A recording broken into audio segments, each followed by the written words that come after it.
everybody know who I want next. I want Terrence Crawford next. You're gonna make that happen? Huh?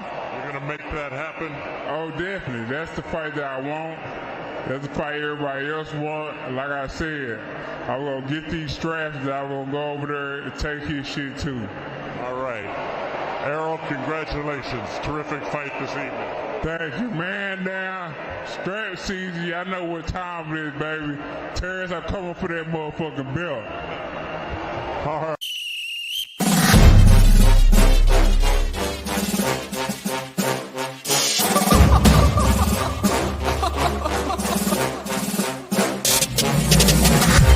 I'm not catching fades anymore. Gotta keep my hands clean when they come for the board. Keep it smooth like a dawn, making moves in the dark. Cause I learned how to swim in the pool full of sharks. Now they coaches, cause they can't read all his motions. How the kid never switch codes, but he codes with focus. Staring down your team with a frozen, ice cold look that could end the summer solstice. Cause I'm more like the top dog. Keep on running game in the gang will it cost y'all. I be calling plays from a plane while I'm off court. But we ain't the same, you a lame, I'm a mob star.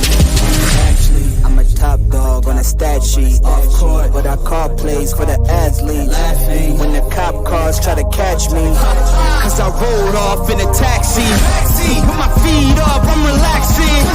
Singing Figaro with no accent. While I pour strings from the streets in. Do it all with a straight face, I'm the kingpin. Top dog, top flow, boss mode. I'm the kingpin. Showstopper, top dog, God five. I'm the kingpin. They know I'm a dog and a beast, man.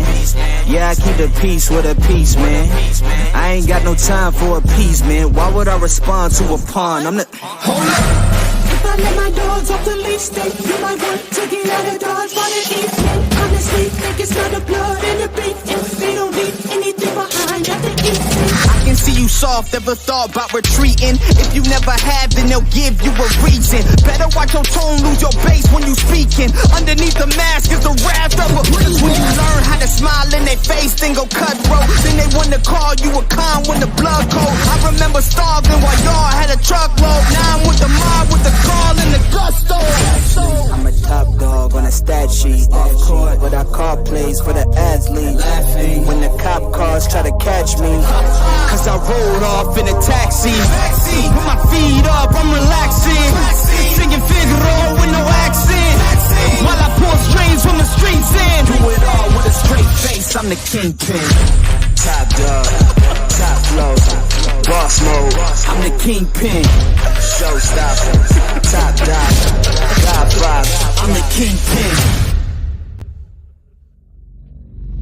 Am I the meanest? Sure enough. Am I the prettiest? Sure enough. Am I the baddest mofo low down around this town? Sure enough. Well, who am I? Sure enough. Who am I? Sure enough. I can't hear you. Sure enough. The Shogun of Harlem. Yes. What's going on, everybody? What's happening with you? What's going on, Greeks with Fire out there? What's happening, man? You know, man, I just want to see boxing get back to where it was, man. You know what I'm saying? It's like, I'm tired of waiting on the fights. I'm tired of, all the politics. And, we didn't have to go through all this shit, man, because, it was such a wide variety of great fighters, you know what I'm saying, we could watch. There wasn't even like the best fighters. You know what I'm saying? We had so many journeymen. We still got them. It's just that they can't get into the game, man. It's like we have to watch this shitty ass heavyweight division. We got heavyweights who are limited. They don't have the skills of the heavyweights of the past. So the heavyweight division is not as exciting. Now, I don't watch Daniel DeBoer and Anthony Joshua, but we know they're not the best. You know what I'm saying? And it's an interesting matchup, but it doesn't pull in, the excitement, because we know these guys are not, they're just, it's like boxing is all over the place because we got so many different promotional companies. We got Frank Warren, we got the Queenberry, and what's his name? Eddie Hearn with Matchroom. Even though they got some fighters, but they're not getting it on at the rate that we would want to see them. You know, they got to do this bullshit ass build up in fights that we're not really interested in seeing. We're not like really interested in a Daniel Divorce. You know what I'm saying? We've already seen them quit. These guys don't have the heart of the guys of yesteryear. You know what I'm saying? Of a Michael Dokes, even though he wasn't no like radical, like great guy, but he could fight his ass off. And you know what I'm saying, we want to see these lower guys who could fight the top dudes. And right now we don't have that, man. We got guys who are being promoted and they're put on a pedestal and they're not fighting the fights that we want to see. They're freezing out fighters that they don't want to see get promoted, like Deontay Wilder. Deontay Wilder could have went a hell of a lot further than he did if it wasn't for the politics of boxing. Is what I'm talking about. And the business of boxing is getting away of true boxing history, and it's killing the sport for us old heads that just want to see the top guys with the styles we want to see fight. I don't give a fuck if he only got a right hand. Well, shit, if he could beat everybody in his prime with his right hand, let the shit happen. And I'm tired of seeing how these guys are maneuvering, and it's coming across as chicken shit, man. You know what I'm saying? It's like we're not getting a true idea of who the best is, right? Because they're not fighting each other at the right time. They're cherry picking their way to the top, and this is what boxing is going to be about. Look like in the near future, and it's killing the sport. You know what I'm saying? I'm not saying that I'm not saying that Tank isn't that dude. I'm not saying Tank isn't that dude, but by this point in time, he should have fought guys 2 and 3 times. These guys are not fighting like that, and it's causing real boxing fans to lose interest in the sport. You know what I'm saying? When you got to wait a whole year for this guy to come up with a strategy, guys are their skills are dulling, and I mean, look at our boy Errol Spence Jr. You know what I'm saying? For instance, all these months out the damn uh out the ring, and then he's got to come back. We got to hope that he's in the same shape that he was in 14 months ago, and he's not.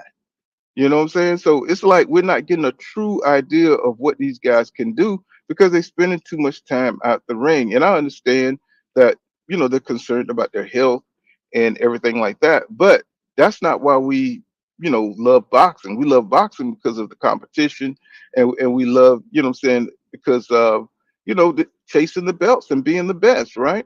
So now we got these damn sanctioning bodies that are in politics with the fighters. You know what I'm saying? They're protecting, certain fighters. And it's like we can't get a true estimate of who's the best. What's the real legacy of boxing? What would have happened if what I'm saying, Bud Crawford would have fought Spence earlier. You know what I'm saying? Even though we know we've got all these damn narratives about who's the PBC keeping Errol Spence Jr. protected, which we know was bullshit, right? You know what I'm saying? These guys, it's not even that serious, bro. It's like just get in there, put your hat in the ring, and let's fight, bro. If you want to fight somebody, I mean, when a fighter wants to fight somebody, right? Not all this planning and strategic shit down the road, trying to catch somebody when they overweight. This is the shit that really makes you hate boxing. All the strategic planning to fight somebody. No, bro. Let's get two guys who are knocking out each other, you knocking out your side, the other guys knocking out the other side, and let's get into the ring when you're at the top of your game. I don't like this shit where these guys are waiting for you to be out the ring for 14 to 17 months, and that's what I'm looking at right now. It's like it's kind of hard to get behind this shit. You know, I think Javante Tank Davis is probably the most exciting fighter right now, and I hope he go down the list and go ahead and knock out, all the guys that he has to knock out. But the thing is that even that is full of bullshit because, Javante Tank Davis, he's the cash cow and he's still being careful, what I'm saying, about who he fight. And I don't like that shit, man. That shit is like, bro, you the best. You know what I'm saying? So go out there and go ahead and get, name names, put dates up and say, hey man, Shakur Stevenson, you're next. You've been talking a lot of shit. You're next. You know what I'm saying? For years, you've been talking shit. Say Devin Haney, say let's make a weight. Hey, let's find a weight where we can fight at. Let's get this shit over with. I'm talking about like straight like that, man. Not this. I'm gonna fight Pitbull Cruz maybe or Lomachenko maybe.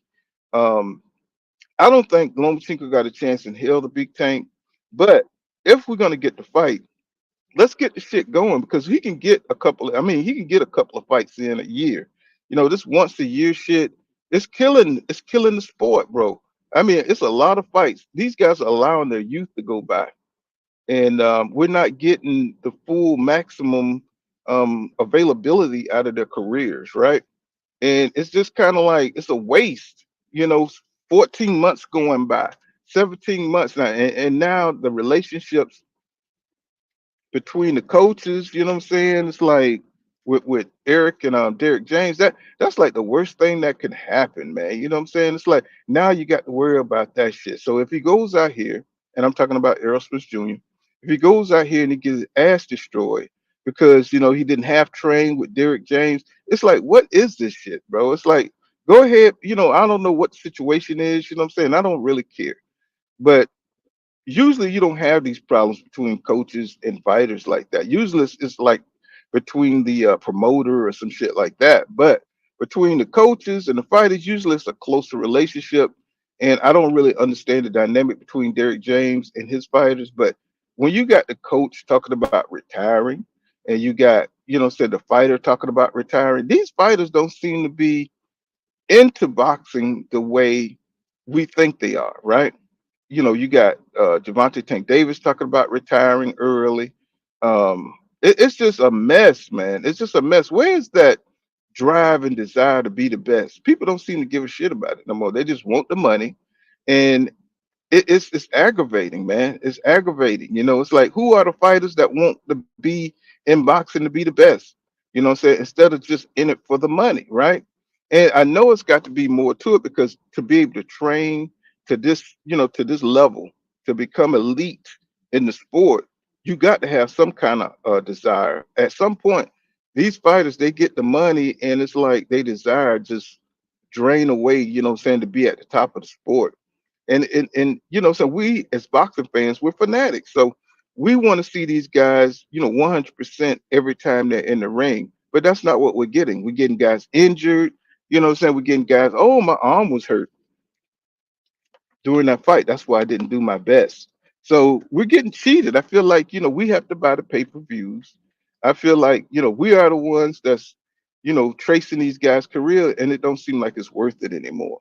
It just don't seem like it's worth it anymore. And the shit is getting on my nerve, bro. It's like I'm like, come on, man. I want to see that shit that we came up on. You know what I'm saying? Where these guys are really trying to win.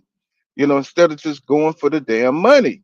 It's like, and I don't know if it's the fact that maybe it's just too much money in the sport because when guys were getting paid 200,000 for bouts, look like they fought harder. Yeah, y'all know what I'm saying. I want them to get the money, but the money look like it's ruining the sport. Look like the more money they get, it's like the more outrageous the sports become. Like money ruins everything. You know, these motherfuckers. I mean, you give them a major deal. You saw Triple G. You know what I'm saying? You saw Triple G once he got him and Canelo got that big money deal from the networks. They wasn't shit no more. I mean, it wasn't shit to him no more. And I don't care what nobody say. You know what I'm saying? Y'all talking about, Canelo did enough. He didn't do enough. I mean, did Floyd Mayweather do enough? They still want Floyd Mayweather to get in there and fight fights and shit. You know what I'm saying? After all he did, he really did, have some tough ass battles in the ring. And he had to win, to remain on top and elite, right? So I want to see that same kind of desire. Now, everybody can't be Floyd Mayweather, but you say you can be committed to the sport, right? And you can if you rise up and separate yourself, from all the regular fighters or the B level fighters, whatever, then I want to see consistent championship material, right? But being 14 months, 17 months, that's unacceptable, and I think it should be a rule where you can't be out of the ring that long. We just watched Devin Haney make himself champion in recess. And I mean, I understand, saying why Devin Haney did this, but at the same time, it's not helping his career. It's not helping him. He's still a young man, and he needs to be fighting those fights while he's young, right? When he comes out on the other side, who knows what we're gonna get, right? And I know a lot of people are not Devin Haney fans or anything like that, but my problem is that they're wasting a lot of time. What I'm saying? It's like you're only going to be young once, and it's like once you hit 34 and stuff like that, you're on the decline. Well, really, after you hit 32, you're on. I mean, you saw Sugar Ray Leonard. When he was 32, he was on the decline, but he had some excellent fights, though.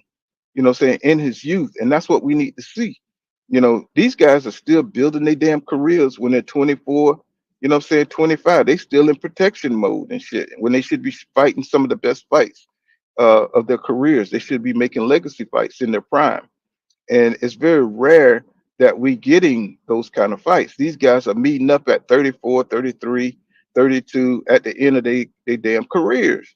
And I'm just not feeling this, man, for this whole boxing shit, man. It's like, they freezing out fighters, saying that they think are too dangerous. It's like that's not boxing, bro. What I'm saying? They just putting on events at this point in time. He says, yeah, I mean, but right now I understand what you're saying. What's it? I'm not Nakra. He's um he's campaigning at 135, but Tank showed that he can fight at 140. I think Tank should move up to 140, and what I'm saying. I think he should go ahead and try to become undisputed at 140 because 135 he gonna beat everybody ass down there. And nobody, but Tank ain't gonna be here for another, but maybe three more fights, maybe three or two more fights. I think then Tank is gonna get up out of here because I think he just want to beat those fighters that you know everybody want to see him fight, which is Shakur, probably Lomachenko, shit, really, who else? Devin Haney, and that's probably about it. And I think he's out of here. And I think he's made great money in the sport, and I think Tank he don't think he has anything else to prove. But he's a small guy with a lot of gifts. You know what I mean? So right now he's in his prime, and I want to see him fight the best. And I think he could beat most of the guys that he says that he could beat.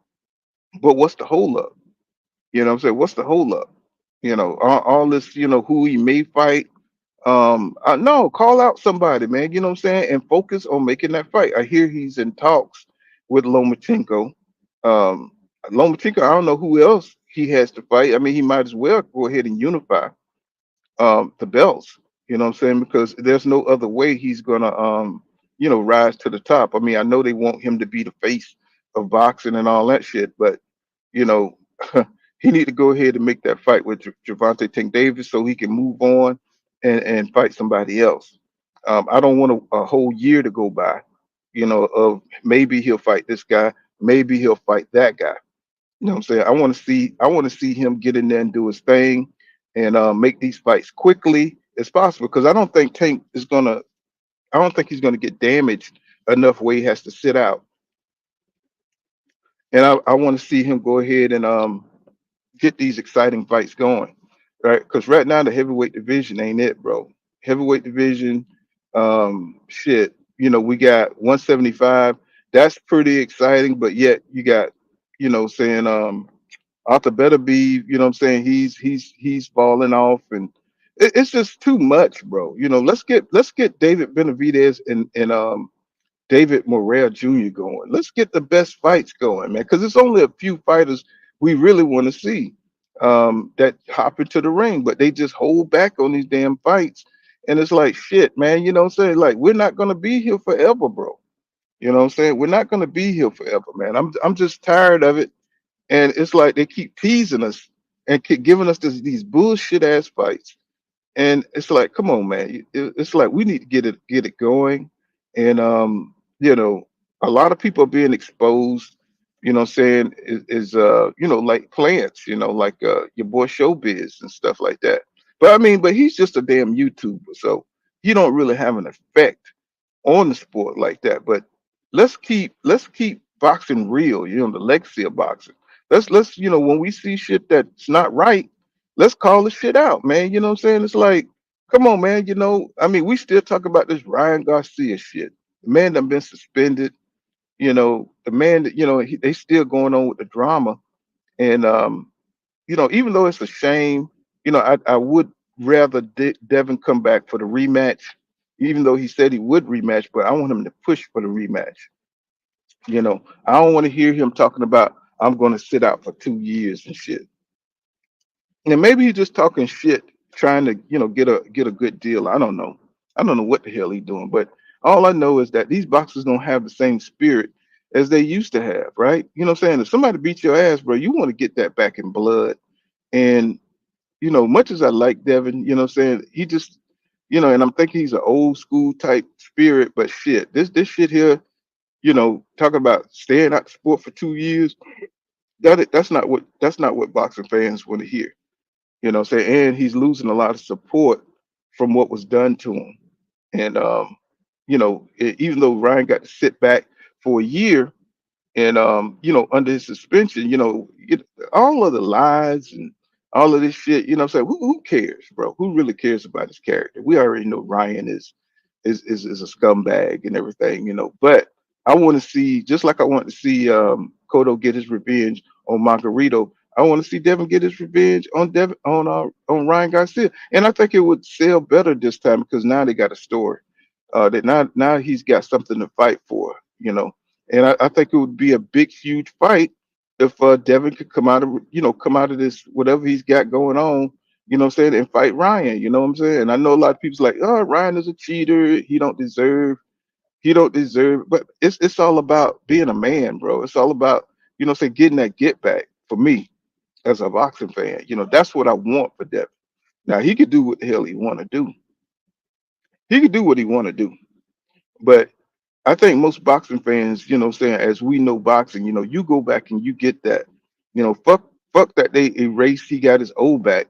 You heard Oscar De La Hoya come out talking about he dancing in the bowling alley. You know what I'm saying? Because they erased the laws. And say he called them pathetic or whatever. And I was like, why is a promoter talking shit like that? This boxing is becoming stupid. It's becoming stupid. Like, you got Oscar De La Hoya, talking shit to fighters. Pay these man their money. They fought the fight, and he's talking about Devin don't sell. Okay, so he don't sell, but it do you owe the man money? Go ahead and pay him his money. You know what I'm saying? If Errol Spence Jr. owe Derek James his money, pay him his money so you can get trained, bro. You know what I'm saying? It's like, what is going on here in boxing? It's like these motherfuckers' character is just, I mean, if it is the way we think it is, we just on the outside looking in. You know what I'm saying? Pay these people their money, man. You know what I'm saying? So we can get back to boxing. That's what's the most important, to keep boxing going. Keep your legacy. But so what? You took a loss. You know what I'm saying? Okay, he cheated. Okay. So now that you got shit expunged, let's get the rematch going, bro. That's what's important. That's where you get your support. You know what I'm saying? If I was to advise Devin Haney, I would tell him he need to get that win, bro. He need to get that win. That's the only way people are going to respect him. You know, as far as Oscar coming out talking shit, I don't respect that. You know what I'm saying? Because he should be above that. And he should understand that, that nobody should support a cheater, in the sport. Ryan Garcia is a scumbag, bro. You know what I'm saying? They went on a live. I think it was a live with Bill and I think it was on the Mills podcast where Ryan, he is so good at just deflecting and talking shit. He can't even name the supplements and shit and all. I was just listening to this dude and I was just getting pissed. I was like, hey man, just come back a year later. Say stop spreading all these goddamn lies and fight that man. Say fairly. Saying, and so but if he comes back, he's gonna have to get that battle tested. Saying? He's gonna have to get battle tested because it's clearly he don't give a damn about cheating. Saying? That's the way I look at shit. Mm. The Gary Russell, he took a loss. You know, that was pretty amazing. That was pretty that was pretty ugly, man. For Gary to take a lot, and I knew it was coming because the creativity in his boxing just ain't there. He's still rushing forward like a juggernaut, and so he's not using his skills. And eventually, you knew somebody was going to come along and beat him. But that's he can learn from that. You know what I'm saying? I think he's still an elite fighter, but he just got to retool. He got to get his mind back into the game, and I don't think a lot of these fighters are feeling boxing like that. 'Cause I see it. I see it in the way they fight. I see it in, say they just don't have the desire to get in the gym and become the best. I don't see that second win. I don't see, where they can overcome adversity and things like that. And I don't know, man. It's just to me, boxing is kind of dying right now. And I want to see these young guys, take it over and push propel boxing forward. I don't want to see fighters built up like monster innerweights, jumping divisions and shit, knocking out folks and shit in different divisions. No, bro. It's like you got to grow the regular way, man. And people are not gonna feel me until he fight somebody like Tank Davis and knock his ass out. And then everybody gonna be like, okay, he's on some shit. But goddamn, he done been through fucking four divisions. You know what I'm saying? It's like, come on, when y'all gonna understand that this man is not natural? You know what I'm saying? It's like it's just common sense. It's common sense. Just like Floyd picked up on Pacquiao going through division. He's told you, he said that shit is not normal. You know what I'm saying? So are we just gonna forget everything we know about boxing? You know what I'm saying? Watch these guys, you know what I'm saying, come in there, be superhuman on one night, you know what I'm saying? And then the next night they just look regular. You know what I'm saying? No, man. It's like we got to use our common sense. Everything we know about boxing as boxing aficionados. You know what I'm saying? We know this sport too. We know that some guys just have a great night.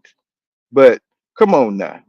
Come on. When you jump in divisions and shit and knocking motherfuckers out like you were born in that division, that's not it, bro. So we're gonna see what Crawford looked like against um what's his name? Matadroff. You know what I'm saying? I mean, the guy only got 10 fights, so Crawford should be able to go in there and beat this dude. But for him to have a belt already and we don't even know who the hell he is, that's the kind of shit I'm talking about. You know what I'm saying? We got to do research on the champions, people who are grabbing belts and shit. So we got to do research. Just because they're building their names up. You know what I'm saying? And these sanctioning bodies are just giving them belts. You know what I'm saying? From champions that saying that fighting, money fights like Jamel, fought Canelo. They stripped the shit out of his ass, man. It's like while other fighters, like Canelo, he can fight who the hell he want and never get stripped. It shit don't make no sense. It's like it should be a consistent respect for all these fighters, but it's not. It's just boxing is just everywhere and you can't count on it. You know what I'm saying? So it's a lot of politics and it's a lot of bullshit that's going on right now. And it's like it's really watering down the division. So I'm interested to see what's going to happen at 154, and I'm interested to see which way Jerron Boots Ennis go because his opponents are falling off. And I don't like that kind of shit. It's like, man, where is the desire to be the best in these fighters? They don't want to get in there and fight the best dudes. Boots Ennis is a heart attack for anybody to fight, but he needs to be in some of the best fights right now. You know what I'm saying? Because the man is ready. You know what I'm saying? I don't understand why there's nobody want to fight this guy. It should be somebody wants to knock him off the heel, and they don't. You know what I'm saying? Because the skill level ain't there. We don't have the fighters to challenge the Jerron Boots Ennis. You know what I'm saying? It's like Crawley. How many times he gonna drop out of fights? I mean, even though he wasn't gonna be able to fuck with Boots, but at the same time, bro, it's like, God damn. It's like, can we get somebody who want to fight this guy? I mean, I'm not against Boots or nothing like that. I just want to see the competition level be there again. You know what I'm saying? Now, we're not seeing that. Guys are so busy on social media talking shit. And it's just boring, bro. You get tired of seeing them talk. Get tired of seeing Shakur talking shit on the damn on Twitter and all this bullshit. I'm not. It's uninteresting. Get in the ring, bro. I know he's got this fight with Outram coming up. in I think what is it, July or whatever. Uh, yeah, shit, that you he gonna have to really show us something, because if he goes in there and he struggles, how the hell he gonna beat? How you gonna imagine that he could beat Javante Tank Davis if he gets in there running and shit like that, and uh, you know what I'm saying, running all around the ring and don't want to engage in the pocket, and okay, we're not going to be excited about that fight. Say for him to get that Tank fight. Tank already said, how that fight is going to go. And we all kind of know how it's going to go because Shakur, how he acts when he gets in there against power punchers, right? So I don't know, man. It's just like, they're doing a whole lot of talking for a product we already think is not going to be that great. You know what I'm saying? That fight's probably going to be one of the most boring fight that we ever seen if Shakur and Tank get into it. Now the Lomachenko fight and Tank fight, that probably be a better fight because I think Lomachenko really wants to prove something. You know what I'm saying? I think this is a fight that I think Lomachenko really wants to win. I think it'll be an interesting fight. I think Tank can knock his ass out, but at the same time, it's one of those fights where I think Lomachenko could really, shake the world up, man. He could shock the world if he go in there and outbox Tank. You know what I'm saying? And that's an interesting matchup. But we already know what the outcome probably is going to be because Lomachenko is 36 years old. Even though he's a crafty veteran, but he's a small 135 pounder, and I don't think he can hurt Tank, and that's going to be his problem. You know what I'm saying? His problem. He's probably going to get his ass knocked out in about 5 or 6 rounds. You know what I'm saying? Against somebody like Javante Tank Davis, who's fighting his best right now. So what's going on, Doc Kent? I'm just kind of like grieving, man. Like I'm just like, bro, where are the fights? Where are all the good fights? I'm like, I can't even look at Anthony Joshua because now he done waited out Wilder to the point where he ain't even got to face that dude. Shameful. Shameful, bro. It's like these motherfuckers ain't got no shame, bro. It's like he thinking about sitting up there up under the prince and shit to protect his ass and shit. Now he's fighting all these he's gonna fight Daniel DeBoer, right? I hope Daniel DeBoer go in there and knock his ass out, man. I can't stand it, man. It's like all that English boxing shit, man. That shit ain't, the heavyweight division. You got Parker trying to fight now. It's like ever since Deontay Wilder got knocked out, now everybody's coming on the scene. And that this was the plan. And we said this shit years ago that they was gonna try to freeze him out, wait him out, and you know what I'm saying? But that's what boxing is right now. The true legacy of the history of the sport, what I'm saying, is being controlled. It's being controlled. 'Cause I think Deontay Wilder could have been undisputed. I think he could have been, saying even, saying a three belt champion, saying, but they froze him out.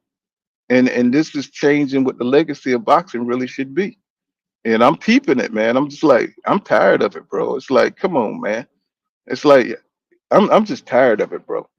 He said, I'm tired of it. You know what I'm saying? I don't care what you think of these damn fighters, but they need to get in the ring and prove that, I'm saying, that they can beat, who we're talking about. He said, is Tank so damn good? He says, it's Tank so damn good he should be able to cut the ring off and stop Shakur from running if that's all you say he's gonna do. Hell, shaking my head, y'all Tank fans kill me. Well, for one thing, about your statement. You said y'all Tank fans kill me. I'm a fan of all boxers, bro. I'm saying? I'm a fan of all boxers. So yeah, the thing is, y'all have so many problems with the fans of the fighters. That's not where your brain should be. Your brain should be about the fights, man. You know what I'm saying? About the skill set of the fighters. You know what I'm saying? That's what you should. Don't worry about who's a fan of who. You know what I'm saying? That's another thing that's annoying as fuck. It's like you're so worried about hating on the damn fans and shit. When did this become a sport in boxing? Hating on the fans of fighters. Nobody gives a shit about the fans of fighters. It's like you should be worried about getting these fights in the ring. That's what we should be worried about, man. Don't worry about who loves who. You know what I'm saying? That shit is petty and stupid. You know, I mean, you're gonna have fighters that look, you're gonna like certain fighters over, says different fighters, right? For different reasons. People like Tank because of his explosiveness and his power. Say don't worry about who love Tank. You know what I'm saying? It's like shit. That's just boxing, bro. That's just the way boxing is. Some people love Sugar Ray Leonard. Some people love Marvin Hagler. So what? You know what I'm saying? Let's see who's gonna win. You know what I'm saying? I want to see them fight 2 and 3 times. But today, the way the day climate is, it's not gonna happen. What's going on, Herschel? What's happening, bro? I'm doing good. I'm doing good. How about yourself, man? Yeah, I'm just down, man. I'm just down because we can't get these fights fast enough. They're taking too long, and life is happening in between these fights. You know, um, it's just like they just take it too long to get it on, man. It's like and they're wasting their youth. They're getting rusty. We can't get the best out of them because they're just taking too long to get into the ring. Look at David Morrell and David Benavidez. Saying even though they're fighting other fights, but they should be fighting each other. And by the time they get into the ring, shit, they'll be 30 something years old and shit. It's like when they should have fought, they should have been fought 2 or 3 times. You know, um, I'm just kind of tired of the way boxing going. I don't like it. We got to wait too long to get pretty good matchups. I mean, look how long Javante Tank Davis, Devin Haney, Shakur Stevenson, all these. Look how long it took for them to even talk about getting in the damn ring. I'm just like, what's going on with? What do you think going on with boxing, bro? What's happening?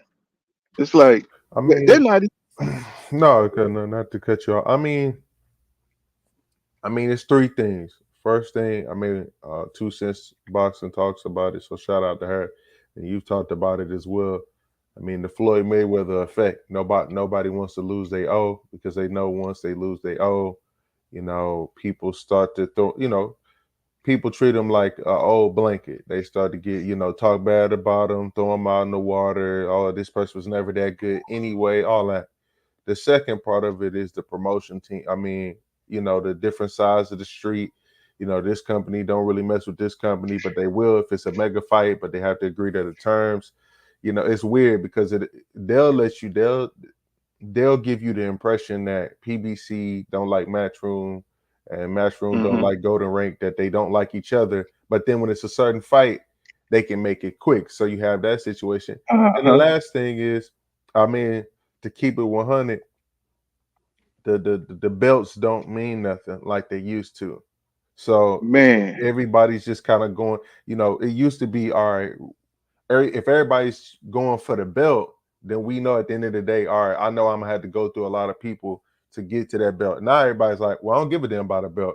Like I'm trying to get the biggest bag, Hmm. or I'm trying to beat old dude, or I'm trying to move up in the weight, but still hold these belt hostages. And I call that the Canelo effect. Actually, Canelo's had a big Uh-huh. effect on that too, because people look at Canelo and to a smaller perspective or sense, they want to do the same thing. I mean, look at Devin Haney when he was moving up to 140. If they didn't force him to drop those belts, he would have tried to keep them. Look at what's his name, Terrence Crawford. He fighting at 154, but he kind of holding them 147 belts, right? So that's the things that I see to why, okay, people don't, why we don't see the best fights, why we don't see the fights that we want to see. It's too much propaganda. It's too much I don't want to lose, and it's too much I'm not fighting for a belt. I'm fighting for a check. I don't care what the fans say.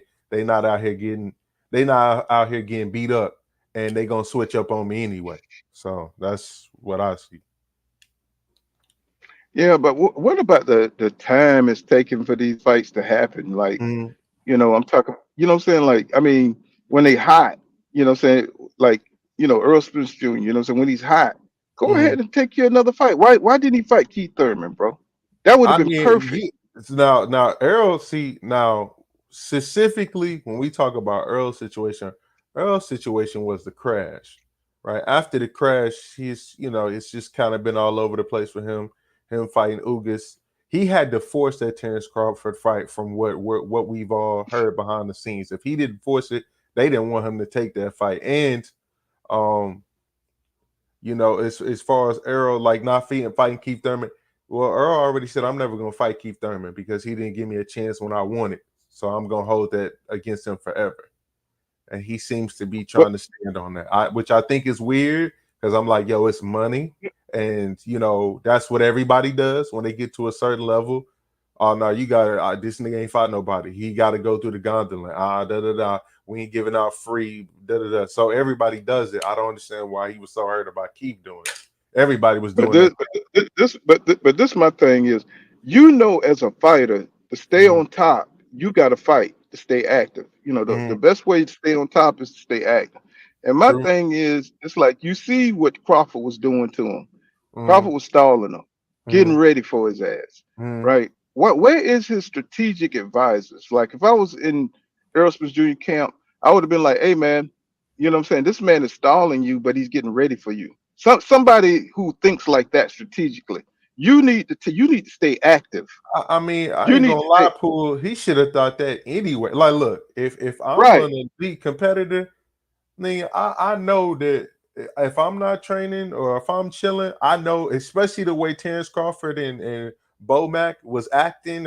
It's like I would have been known. Okay, y'all niggas is getting ready for me. That's why y'all so excited. That's You right. should have known that. That's something you just got to know as a competitor. Like, hey, the person that's always working and keeps the person in mind that has that inner fire, inner fury of I can't let this nigga beat me and I'm willing to do whatever. That has to be within you at all times because dudes be out here trying to play chess and dudes you see with Ryan Garcia, Terrence Crawford, and Devin Haney, they all was under the snack program.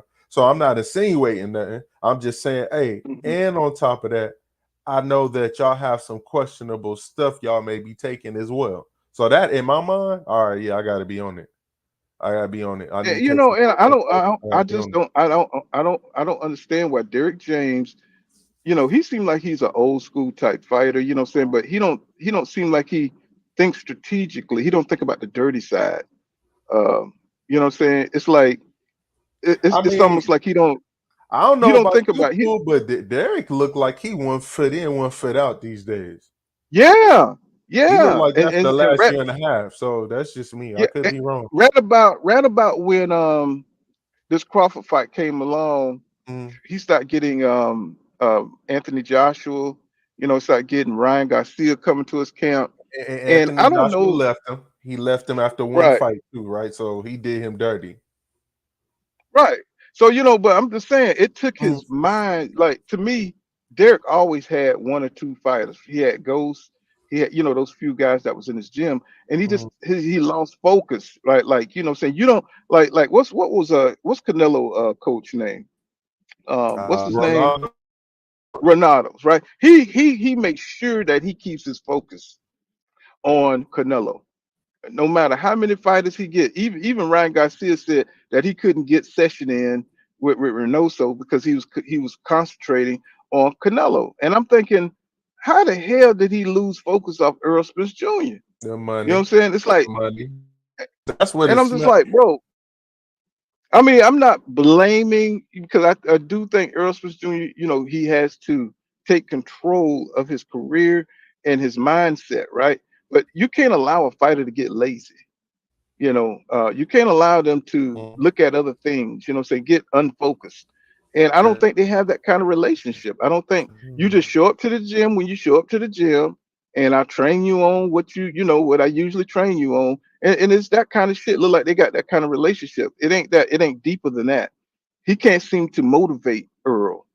Or, what I'm saying, those are the kind of trainers like a Calvin Ford with Javante Tank Davis. You see how he keeps Javante motivated, right? They're connected at the hip.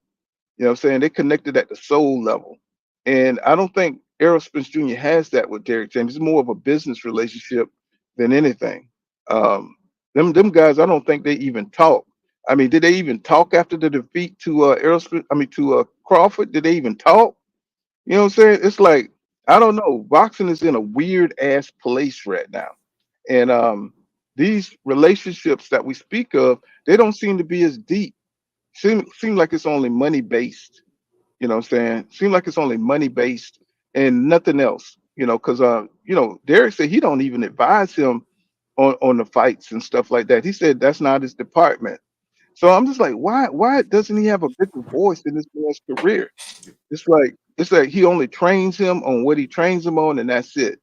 His team don't seem as close as they should be. Yeah, And yeah, yeah. I mean, you're right. I mean, Poole, you look, you've seen boxing a whole lot longer than me, right? If you saying there's some weird shit going with boxing, I got to roll with it. But the sick thing is me coming from this generation, right? I know that there's a lot of bullshit that comes with everything nowadays because I'm gonna be honest, people don't care and they don't put pride into their work or they don't put who they it's like they don't develop who they are off of what they do in the name that they make anymore. You know, it's just about the money. And that's across the board on everything. On everything. It's just about the money. Nobody wants to be known for being this or being that, or uh-huh. because people have come to the realization that it's like, hey man, all that stuff sound good, but the only thing that matters at the end of the day is the money. So we not worried about the legacy. We not worried about the this and that. We not worried. I mean, hell, look at the NBA. Them niggas is super friends. They super friend. Every chance they get, they click up. Oh man, what's up, man? I love you. They podcasting during the season. All this shit. That's like, if I was a GM or owner, I'd be like, I'm paying you 250 mil to go out there, lose, and then go talk about it on a podcast to go tell your opponent how you think things that's wrong with you. What the hell is wrong with you? But then you can't, Exactly, you man. can't, you can't say it's like they don't think no strategy. They just think everybody love them, and it's like y'all some like what? Like this is competition. This is war essentially to a degree without being that without being that extreme because war and to shout out to all the soldiers and military that's it. But that's kind of what it is to a certain degree. Like y'all, they're not acting like it. Only person that's kind of acting like it is Javante. Everybody else is kind of like Javante and Terrence. Everybody else is like they heart be in the boxing when they first get in it, but once they get a couple checks, maybe they lose their O. Maybe outside the ring they drinking or going through problems. Once that happens, it's like their mind just kind of goes somewhere else, Yeah, which happens. And we also got to put the COVID effect. COVID has made a lot of people sit down and realize what means something to them as before people yeah, would just kind of be doing whatever they doing and not really having no introspection or retrospective perspective of what's going on in their life and where they going and what they want and the meaning of death and life. I think that's hit a lot of people as well, which is why dudes is just like, man, whatever, man. I'm just finna yeah, whatever my promotion team tell me, I'm just gonna rock with it. I'm not finna be out here doing this and that, which is a problem because boxing's already kind of dying. Jake Paul and the rest of them is making a mockery of the sport, and the casuals and the young people, they different, right? They got ADHD. They already don't care. So it's kind of like it's the right. old guard trying to keep boxing alive, and it's like, well, you ain't y'all not fighting enough for me to pay $50 every fight, $60 here. Da, da, da. You not putting up the best fights. I'm not putting up $50 to put up a subpar fight. $10 to go to Hooters or the other Twin Peaks. Or I'm not doing all that. Right. It's not worth it.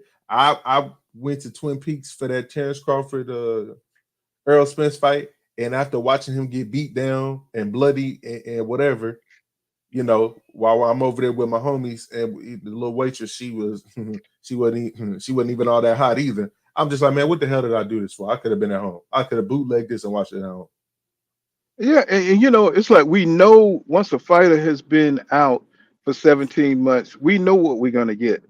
I mean, it's not even an imagine. You can't even fool yourself no more. You already know. If a fighter been out for damn near a year and a half, we know he ain't gonna be shit when he get in there. He's not gonna be his best. And it's like no matter how much sparring they do, so no matter how dynamic they are, when you come out, you still got to warm up. You still got to get a tune up in. And so if a fighter don't get any tune up in and you're getting older, as an older fighter, you've already entered, you past your prime, or so you're at the end of your prime, you Mhm. already know that they're not going to go out there and have a second, third gear. When they get knocked down, they're not going to be able to just get right back up and fight with the same vigor that they had 4 or 5 years ago. And You're so right. as You're boxing right. aficionados, we know this shit. So it's like, what are they doing? It's like they act like we don't know what the fuck we're looking at. It's like, come on, bro. You know, you can't be out that long, bro. You know what I'm saying? You only young once. And it's they act like we're stupid. You know what I'm saying? It's like, okay, well, you know, this fight is going to be everybody getting 20 million, $30 million, whatever. It's like, but bro, where's the spirit? Where's the fight? Where's the product, bro? That's what we need. We would need the competition, bro. That's what the buildup has been for 4, 5 years, building up a fight. But then when they get in there, you got somebody coming off a goddamn injury. It's like, what the fuck, bro? I'm just like, I'm so tired. Me too, man. I mean, you don't know how I'm hurt I was tired. about that Jamel fight, man. I'm from Bro, Houston. I Jamel was super pissed hurt me about off that so fight, man. goddamn bad. All the shit he talked over the years, you know what I'm saying, just to go in there and just And get not go all out, bro. It's like, bro, what are you doing? That's what It's led me to your channel, because when you said he fixed it, I was like, you know what? I'm gonna rock with that, because I know I'm from Houston and he's from A Leaf, and you know I'm we in hear Houston stories right sometimes now. about the Trump, and that's I'm in, crazy. I'm like, bro, So I'm like when he was playing with his kids, now we never seen Jamel break camp and go play with his kids. you're right. And I'm like, what? Wait a minute, bro. You just done killed the fight, bro. You just done killed the fight. Oh, you got to play with your kids. It's more to life. They start talking Aerosmith Stewart start talking about generational wealth. I was like, man, if they don't stop this fucking shit, bro. One I'm of like, them, what's one of them little, yeah, one of them little advice that. See, but when you hear that, that's advisor talk. See now, and that's what you goes back to what you said. Now things outside of boxes are getting in people's ear. Oh man, you making 5 million, man. You making another 5 million. We could put this down, hold that in. You'll be worth 200 mil, man. These thoughts start to come in people's head, and then it's like, oh, it's you know, it's too many, it's too much politics and the business. there? Like The you could hear it. pageantry of boxing is dying. It's dead. Mm, You know, the pageantry. You know how you used to like, damn, Mike Tyson for the fight Evander Holyfield, or he's for the fight Lennox Lewis. Oh my God, this shit is gonna be. You know that shit's gonna be good. You know what I'm saying? yeah, Because these niggas, they really want to win. You know what I'm saying? It's like there's no way Evander's gonna let Tyson beat him. There's no way Tyson's gonna let Evander Holyfield beat him. So now it's almost like basketball. Like they don't give a fuck if they lose or win. You know what I'm saying? They're gonna get paid regardless, and you can see it all over their face. They straight don't up. give a damn. They don't even hide it. They don't Niggas give a don't even damn. hide it. And then you got people like Keyshawn Davis calling himself the businessman. He don't want to fight Andy Cruz. He's got a history with Andy Cruz, right? Mhm. Nigga, you should be headed for Andy Cruz to build your legacy. You You know what I'm ain't saying? even That's the done dude, shit. You ain't even done shit to be right? talking You don't about even give business, a man. fuck. Nigga. He You told me something. crazy? I'm not interested in fighting. What do you mean, bro? This dude beat your ass in the Olympics barely, right? You should be wanting to get that victory back. This is what's killing boxing, bro. You got motherfuckers coming in here, all they worried about is becoming celebrities, fighting a few fights. This shit is getting on my nerves, bro. It's like, come on, man. What's going on, King Judah? Well, hold on. Let me give you your intro music, bro. I got King Judah some damn intro music. Hold on. Let me see. Stop the cap, stop the cap. Oh, no. Here we go.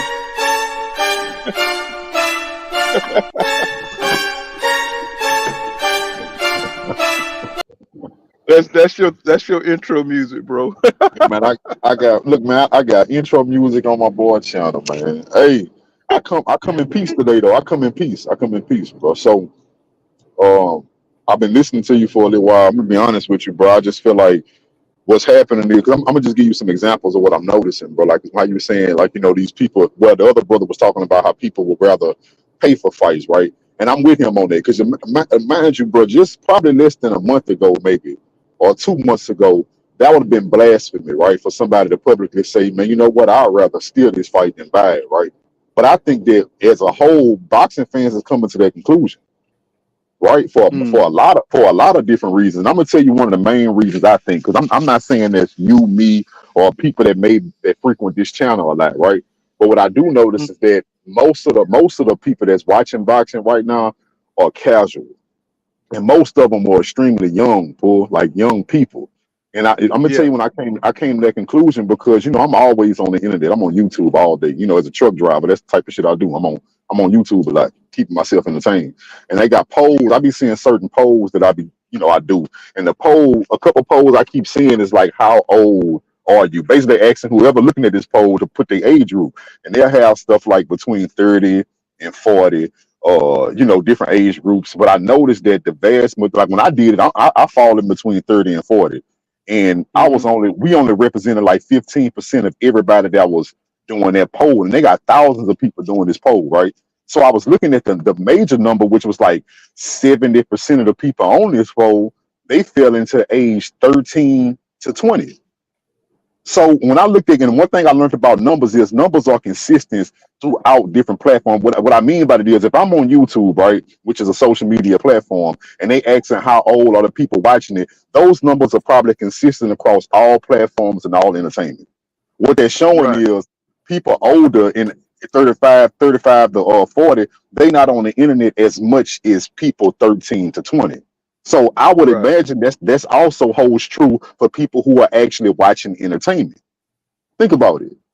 That's probably the same thing when you talk about people watching boxing or the Tank. Everybody getting, Tank Davis is a big star, right? You would have to imagine, bro, that the people that's going crazy and want to see Tank is on average not falling into the 30 to 40 age range. Hmm. These are younger people that's chasing these and watching this. And one thing that they not doing, they are not going to buy these fights. A lot of these kids, you're looking at these younger age groups, they not established yet. They don't have the money to buy fights as a diehard, and we all know that most of them not diehard anyway. So we can eliminate them going out there and they spending all these money on fight every time. A lot of these dudes is still in fights, right? And then I was looking at something else, man. This is kind of off topic, but it kind of falls into topic. They talking about this draft. They're talking about this mandatory draft for men ages what it is, 18 to 26, 18 to 25, something like that. And they got a lot of Hmm. these Gen Z out here talking about, man, look, I'd rather go to jail than to go. Bro, and poor day is serious. Gen Z is serious. They like, look, I'd rather go to jail. I'm not going to fight nobody. A Yeah, lot of these bro. dudes, He's a lot of these, he's a lot of right. these They different. yeah, a Real lot of talk. these dudes. So mind you, a lot of these dudes just normal little dudes, but a lot of them gay, they bisexual, and they telling you straight up like, look, I ain't know, man. Y'all, look, They call it fluid. They call it I don't carry guns. I'm not a fighter. They telling you straight up, man. You looking to draft us? Y'all, look, this not the generation to talking about y'all gonna send a war. Because if y'all force us to war, y'all gonna have the. I done heard them say this. He said y'all gonna have the weakest army in the world if y'all force us to go to war, and they serious. So I add that to the fact that Gen Z don't have a lot of money, and they don't, bro. They don't feel entitled to do nothing. So what I mean is, Gen Z wouldn't feel guilty. How I want to say this: the generations before Gen Z will feel guilty about saying, "Man, I'm a diehard boxing fan, but I'm gonna steal the fuck out of all these fights. I'm not paying for this bullshit." If any generation to say that and not care, it's Gen Z. I'm gonna steal these fights, and I don't care what y'all talking about. I'm not about to pay for this shit when I can watch it for free, and that's how Gen Z think. So I say Yeah. all that to say this. I say all that to say this, and I'm gonna pass. I say all that to say this. I think we're living in a time where boxing is dying, bro, for a multitude of reasons. Now I heard some reports that said Tank and Frank did 150K, right? And I don't know if that's true or not. You see what I'm saying? I never know. I Right. never really Right. get into that.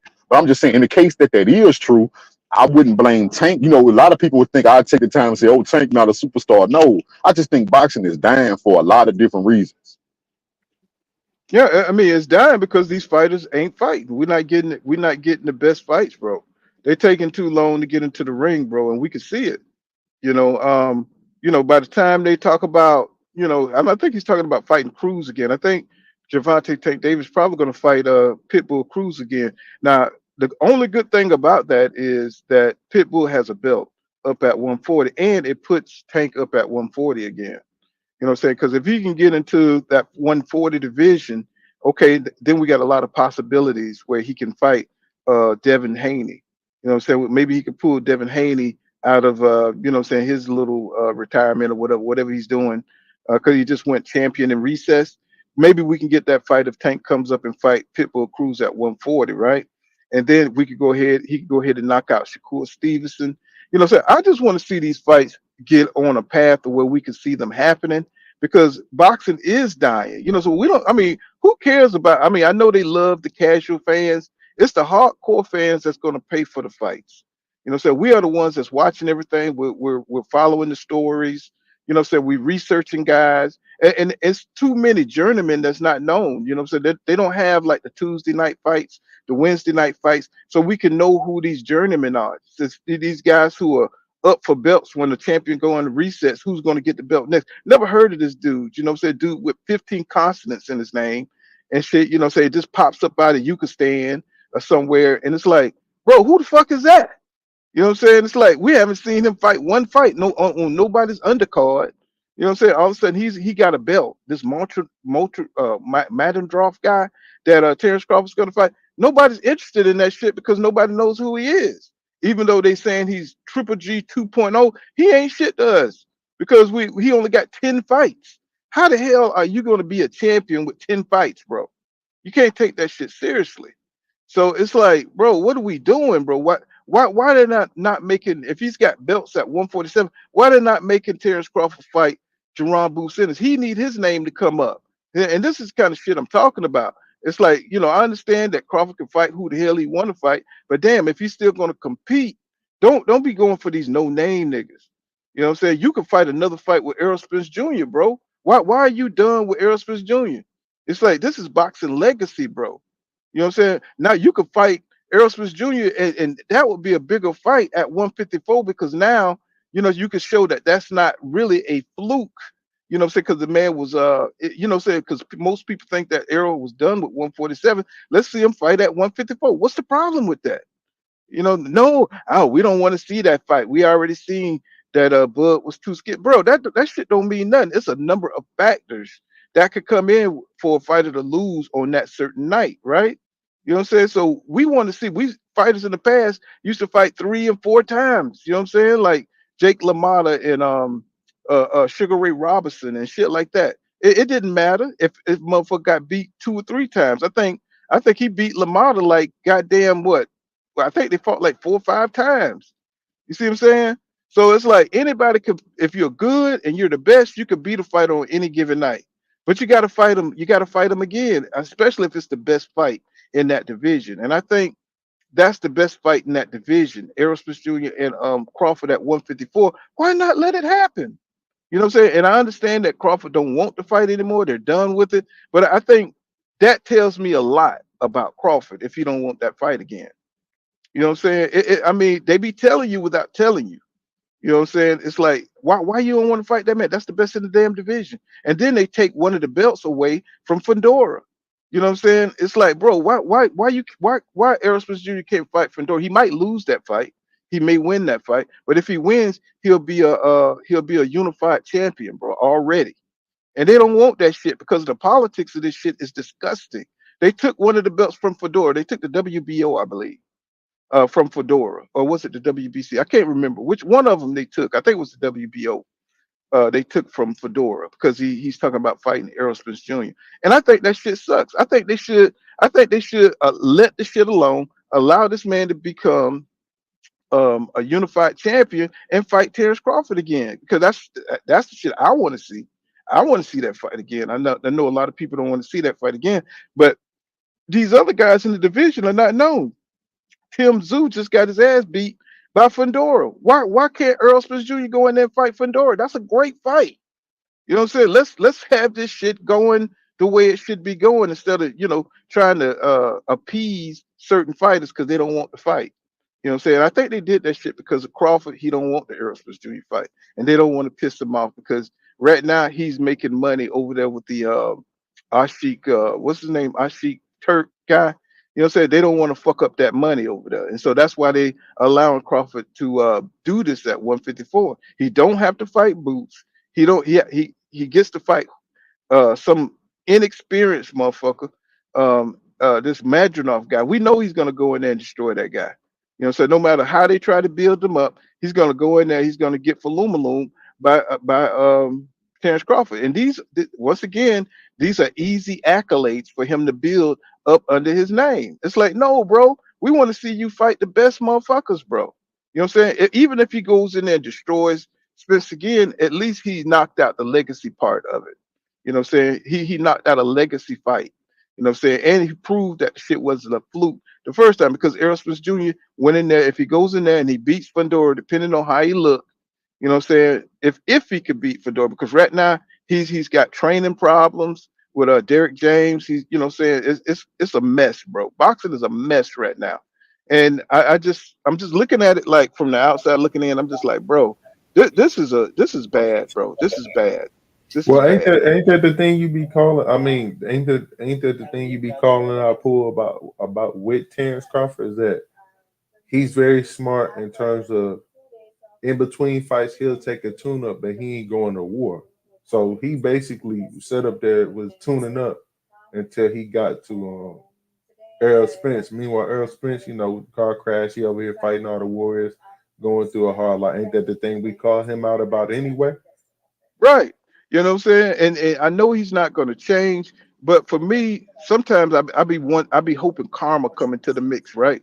You know what I'm Mm. saying? Like, you finally catch a motherfucker that's active. See, because one thing about it, if Aerosmith Jr. beats Fundora, that's a tune up, bro. And he needs to fight. He needs to fight again right after that, because that's a tune up right there for him. Mm. And even if he has to fight Tim Zoo after that, that's great because now the motherfucker is active. To get Wilder to get a couple of fights in, and then that's when motherfuckers don't want to touch you. That's when motherfuckers once you get your rhythm, once you start going out there and like putting a beat on motherfucker, that's when motherfuckers go dormant. That's when motherfuckers don't want to fight you. Only when you've been out the ring and they know you got a problem with keeping weight, they know you got a problem with saying your discipline. That's what it's kind of like a Canelo thing where Canelo don't want to fight you at the top of your game. Say it's like he's scouting you, say for a time when you're down, not when you're up. And that's bullshit. Say this sport is kind of built on bullshit. I wouldn't want to fight a motherfucker unless he was on the top of it, unless he had a fight, unless he's active. That's me. I think that's the way boxing should be. But these guys so pussy punk ass with it, they looking for weakness. It's like I don't want that on my record, bro. I Is don't I want think that. Well, this generation, they gonna. I'm telling you, Paul, they changing that whole. See, that's the old school mindset. Man, I'm a fighter, so I'm a fighter in and out. I want to fight this man at his best because I want to feel like I'm a real champion. I'm a king. I'm the best. I'm the big dog. But this new generation don't think like that. To no, they them, want to check. to them, They the want to finesse. check. That's To it, them, man. the finesse is part of the game. Because they'll tell you, well, yeah, he was able to finesse him, so that means he more dog than him. He a real dog because he'll put you at a disadvantage. He don't care, bro. I'm telling you, this is how this young generation think. Oh yeah, he more of a dog than him because look what he did to him. He made sure he fucked over him. He put him in a bad situation and he didn't even care. So he the real dog right there. Like, poor, this is what's going on, bro. So like I say, this what boxing going. But one thing I did want to point out is what the only thing that can save boxing is what that dude Turkey Al Sheik is talking about. Like a lot of people don't like Turkey Al Sheik, but Turkey Al Sheik trying to combine all the boxing networks under one Yeah, thing. Like he trying to buy them all out and bring them together. Basically he's saying is, I don't want you to have your cash cow and say he can't fight this cash cow because you right, scared of right. this or you don't want to share money with him. Turkey Alex, she's trying to say like, man, I want to own all these niggas. In so many words, all y'all work for me, so y'all gonna fight when I tell y'all to. And I know they sound fucked up, but that's what Dana White do, I and follow people you. love the UFC. The people That's love the going UFC. that's going to create some problems, though. It's going to create some problems. More problem. It's not going to be as simple as he trying to make it. Well, he's trying to simplify it though. We got Mhm. somebody who actually is trying to simplify it. And he's offering the money so these guys can't turn it down. That's what I like about it. Because I think it was Canelo talking about he want $200 million to face David Benavidez. I was like, what? He just Two talking, hundred? but you know he just talking. That's just talk. Like some of these comments are just talk. He's saying that he know he ain't about to get no 200 million. He's ducking. He's ducking. That's what he's doing. We know And that. so, how can you be the face of boxing if you flat out just don't want to fight somebody? You know what I'm saying? You just flat out, and that's your interim champion. You know what I'm saying? For 3 or 4 years. You know what I'm saying? That's your interim champion. This is the kind of shit I'm talking about. Now you went up there to 175 and got your ass beat by Bivol. You wouldn't give Bivol a rematch. That shows you what kind of dude you are, bro. So that's why I write Canelo off. I don't know why so many people be like, Canelo, he's still great, man. He's still great. No, that nigga ain't great. You know what I'm saying? He's running away from ass whippings. He's not trying to get those wins back. You know what I'm saying? It's like he's not trying to take on all comers, bro. It's like, so to me, he ain't shit to me. You know what I'm saying? That's just how I feel about Canelo Alvarez, you know. And then he's a drug cheat. So, you know what I'm saying? It's like boxing, you know, they don't care about the damn character of these guys. You know, Ryan Garcia, you know what I'm saying? They still shitting on Devin like he did something. You know what I'm saying? It's like, bro, it's like we cannot support these cheaters, bro. You know, Tyson Furies. You know what I'm saying? People who get on drugs and shit. This nigga look terrible unless he fighting Deontay Wilder. That's the only time he look good is when he fighting. That don't tell y'all shit. You know what I'm saying? It's boxing aficionados. Like these guys only look good against certain people. Come on now. Now I mean Oh, I Yeah, know. Look yeah, look I look at definitely think he was juicing. look at Teofimo Lopez. You know what I'm saying? He talking shit now. You know what I'm saying? But look who he's fighting. well, listen, that but Crackhead. Paul, that's what I was saying about the climate of what we living in boxing right now. Now again, I told y'all before it happened. Tank Davis fighting Frank Martin was a good fight. You know what I'm saying? So I'm not including him in this. But a lot of No, these dudes that navigated their way into, like, you know, how I want to say it, in the good graces of the fans, or they put themselves in a certain limelight, they can do it. They can do and say whatever they want to say, because it's like look at T.O., bro. T.O. in the situation, bro, he can talk down on Divin. He can talk down on these dudes and say, yeah, they don't really want to fight me. Once you got, so they asked him about fighting Pitbull, and T.O. was like, he doesn't really want to fight me. He's just trying to position himself to fight Tank Davis again. So when you T.O., bro, you can say anything you want to say about anybody and then go fight a no name and be like, yeah, you know, I beat Josh Taylor though, so it doesn't matter. I beat Josh Taylor, and you know that's the only thing that matters. You know, Tank Davis is a pussy. He don't want to fight me. So T.O. can literally just tell the world that he not fighting people because they don't want to fight him, and it's gonna fly. You But know, but at certain the, but at people. the same time, brother, can I say this though, right? When he's saying that, because here's the thing, I also think that boxing fans sometimes we don't be like you said. When niggas be, I was always told when somebody tell you something, you need to listen, right? If he's saying that, then and it goes back to what you said. All these niggas be finessing and they know each other's plays because they connected to a certain degree. So if he's saying he don't really want to fight, he trying to get to Tank Davis. Either he's tried to do something behind the scenes, or that's what he's hearing from the grapevine of the business of boxing. So that's why I think us as fans, though, it's like you said earlier, the finesse is part of the game for everybody. Yeah, but Nobody's trying to, I think he lying. The reason I think he lying about Pitbull, because it's only one fighter Pitbull turned down. That's because of his style. He didn't want to get embarrassed by Shakur Stevens swinging the air all day. Other than that, Pitbull been taking fights. He been active. So it's let me nothing making me believe that he wouldn't fight Teofimo Lopez. let me holler at my people real quick and come in. What's going on, Philly Bull 91? What's happening, my brother? And what's going on, Mr. AMG in the building? What's happening, bro? And Jay Wash 4, what's happening, bro? Who's real in the building? And Bruce Boxing Gas and more is up in here gracing us with his presence. Yeah, he said they fought 6 times. Yeah, I knew it was something high like that. They fought 6 times with Ray winning 5 and Jake winning 1. Yeah. If y'all get a chance, watch that series of those guys, and y'all see what I'm talking about, man. How they, one anybody could win one fight, bro. You got to run that shit back, bro. Jay Wash 4, what's going on?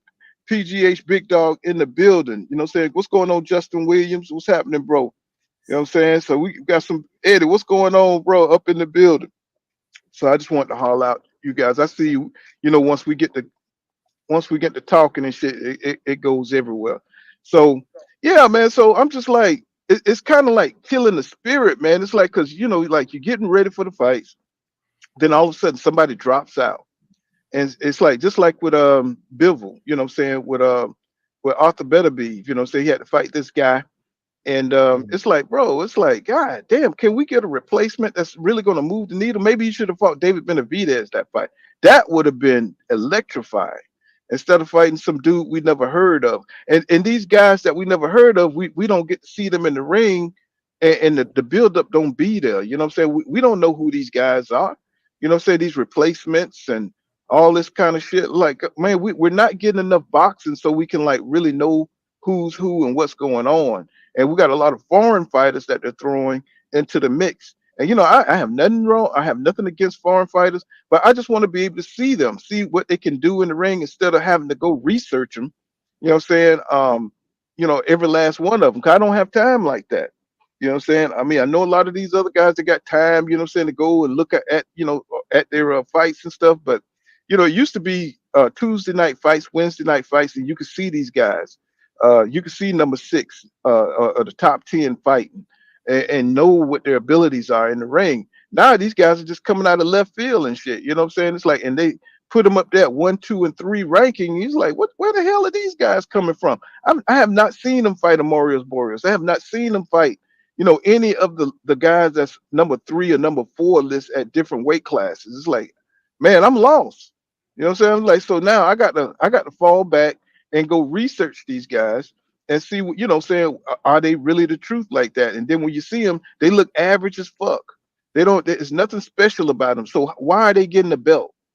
Why are they getting the belt? You know what I'm saying? When the champion become recess or whatever. Now I know that guy up at 154, that Russian guy. I know he's been taking step aside money for Jamel for a long time. I know that. But this Madronov guy, I have no idea who he is, where he come from. But I know he only got 10 fights, and I know that's not enough experience to beat a Terrence Crawford. And I think everybody here understands that. So why take a fight like that? You know what I'm saying? Why not go for the best, man? It's like, I understand the finesse, but that's not gonna help you, bro. I mean, I know you done won 2 divisions and all this kind of shit, you know what I'm saying? But you didn't fight everybody in those divisions. So I hate the bullshit, bro. The shit is bullshit. You did not clear out a damn division. You know what I'm saying? You beat the guy that cleared out the division. You know what I'm saying? And that don't means that you the best in that division. You know what I'm saying? I mean, it's just, y'all see where I'm going with this, man. It's just like it's like it's a facade. It's like whoever has the belt isn't really the best right now.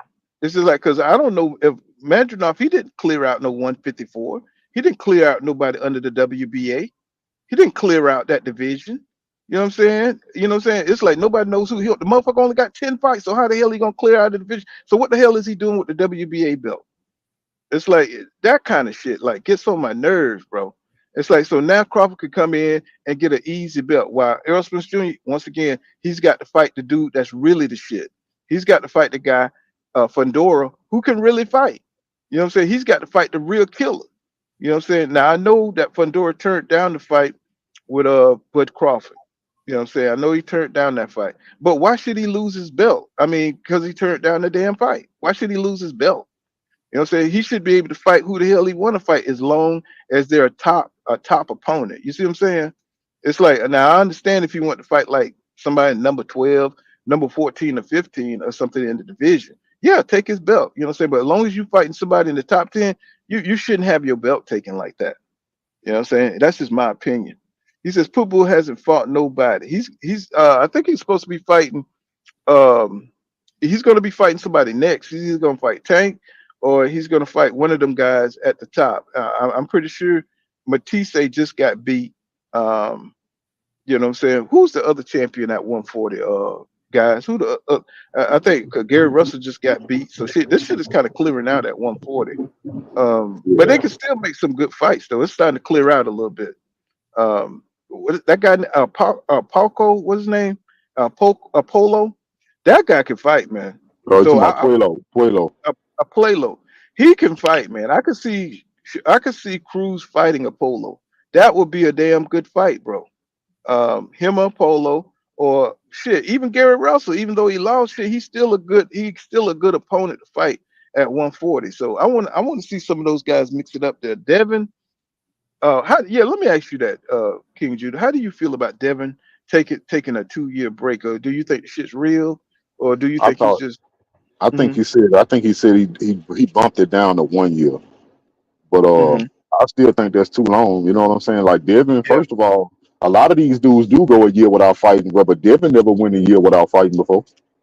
So I think this is a bad time to start. You see what I'm saying? Like, this is a bad time to start taking a whole year off. Because first, like I say, this is not good for nobody to do it, but it's especially not good for somebody who used to being active. Because I do believe that Devin will come back more rusted than somebody else who used to doing this shit.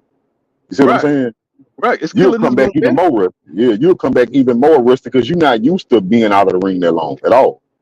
Yeah, it's Now, killing his momentum. You know now, what I'm saying? His now, name is in everybody's mouth right now. Go ahead. now I'm gonna tell you. Now I'm gonna tell you what my theory is about that. If he do take a year off, what he doing? This is my theory though, because I do think I heard Devin mention this, but I said he need to do it too. But Devin was contemplating switching trainers after that fight with Ryan Garcia, and I said that he should. But I like Bill Hannon, but I think Bill brought Devin far as he can go. You see what I'm saying? Because when Hmm. Devin getting them kind of situations like he was in against Ryan Garcia, where y'all came in there with a game plan to stand in front of Ryan Garcia for whatever reason, I never understand that shit. I'd be old and gray, and I still be telling people I can't believe the day I saw Devin Haney stand and trade with Ryan Garcia. But I heard in the build up when they was talking about it, I thought they was playing mind games. Fool. I was like, yeah, Devin get in his head. He making Ryan think he gonna stand there with him, and then when Ryan go to swing, he ain't gonna be there. But nah, he was there over and over again. And then they didn't have a plan B either. And it's not the first time I seen a situation where Devin was in a bad, your game plan didn't necessarily work out or the opponent figured it out. And instead of you giving Devin some changing the game plan up, you just tell them to keep doing the same thing. I keep saying it's over and over again. That's the same thing that happened in the fight with Lomachenko.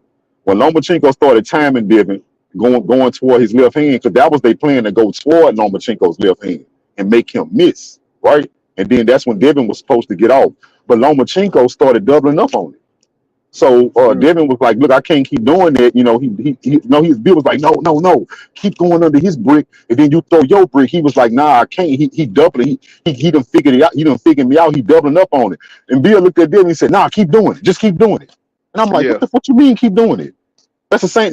In this fight, when I heard in the corner when Ryan kept rocking him with that left hand, whatever Bill wanted Devin to do, I'm telling y'all this, bro. This is not no excuse, because Brian ain't made no excuse since Devin lost. Mind you, I ain't make no excuse at all, bro. And now the only thing I can say is I do. After I found out Ryan Garcia was juicing, I do believe that's why Devin was getting knocked down so much. But on top of all that being said, whatever Bill was telling Devin to do, he had Devin getting caught by that left hand. You know what I'm saying? It was more than just Devin didn't see it. The game, I'm telling you, bro, like, I know this shit sound crazy because I heard Devin was telling him about the left hand, and Bill Haney said something similar to he did in the Lomachenko fight. He was like, "Nah, just keep doing it. Keep doing it." And Devin like, "Man, this nigga knocking my ass off." He was like, Yeah, "No, just keep doing it." yeah, but Devin, you know what I'm saying, he's got great instincts. And if your coach telling you certain things, that left hand But was just but laser. It was but laser, bro. He was Paul, I think it's something about Devin, the way he grew up with Bill. It's something about Devin as a fighter in a relationship he got with a trainer. But I do believe whatever a trainer tell Devin to do, whatever game plan y'all came up with, he not gonna deviate from it. Because like I said, Devin knew Lomachenko was gonna keep timing him and doubling up on that left hand. And Devin kept going to it because his coach told him to. Yeah, but what Now I'm saying, maybe that's a but flaw. Maybe but that's a flaw with Devin. but this is what I'm saying. You still make adjustments, bro. I mean, you still make adjustments. And I think once Devin gets so far into the fight in one way, he don't make the adjustments. You know what I'm saying? And I thought he clearly won that Lomachenko fight. I thought he did Yeah. enough body work and stuff to beat Lomachenko, because Lomachenko came on late in the fight and he was fighting in spurts. So, and a lot of those combinations didn't connect. They were just screaming and stuff, you know what I'm saying, for Lomachenko. A lot Yeah. of that shit he didn't even connect. So I mean, Devin outpointed him and won the fight. It wasn't pretty, but he won a really good close fight, right? And people, it left a bad taste in everybody's mouth because they want to see the rematch. I want to see the rematch. You know what I'm saying? Yeah. But I knew Devin couldn't fight at 135 anymore because he Yeah. killed himself. Wait.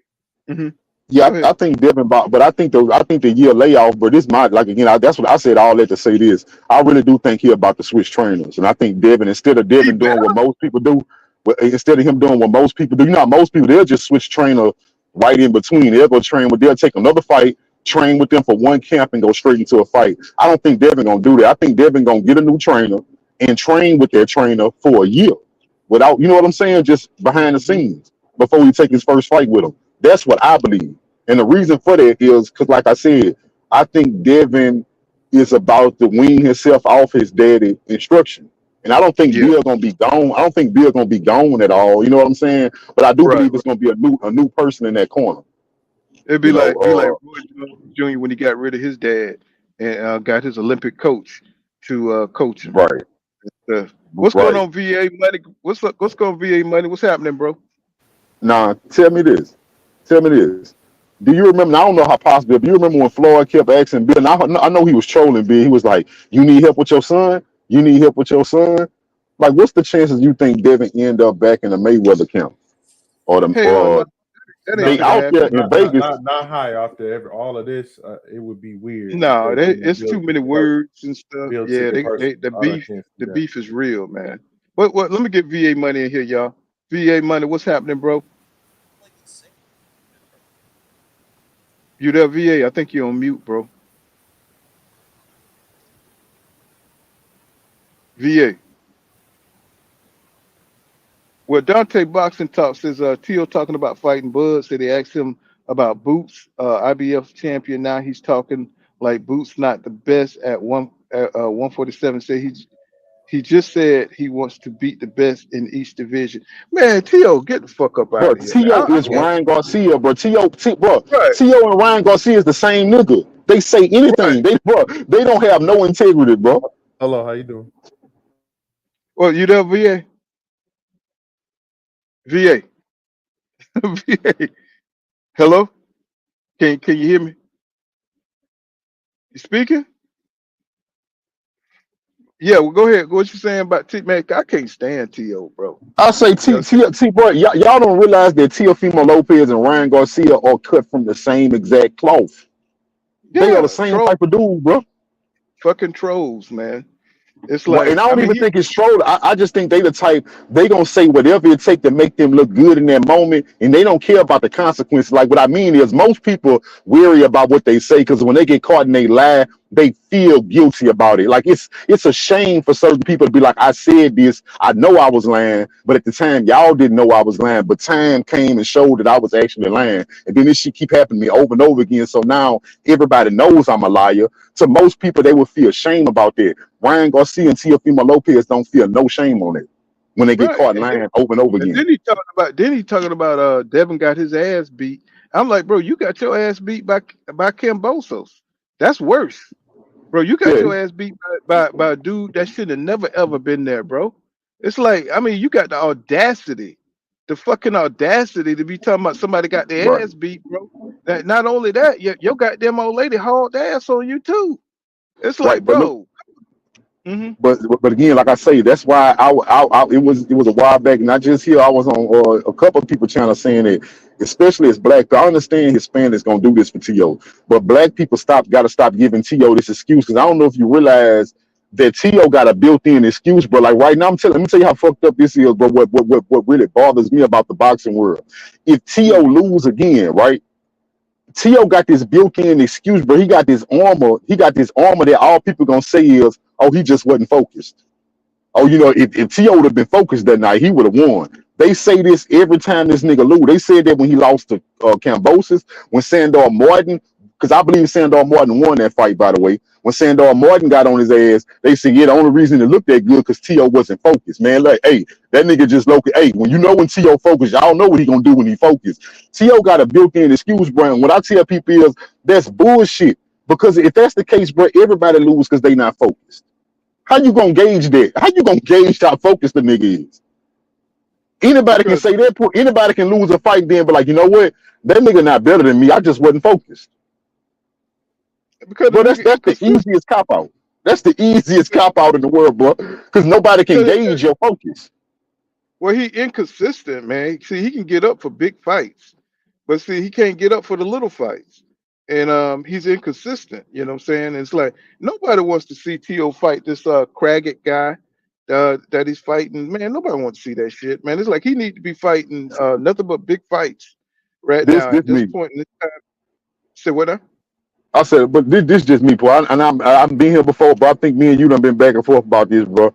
I don't think T.O. that good, bro. I'm be honest with you. His best two wins, he won against Lomachenko, right? That was a good win. But Lomachenko did what he always do. He started late. Lomachenko let people jump out on him, and you don't have Tank Davis type power, my nigga, to keep letting people jump out on you, and then you think you're gonna win the second half of the fight. You're not Tank Davis, nigga. So that's why Lomachenko be messing over himself. But you seen how he was against Kambosos. Lomachenko not starting slow no more.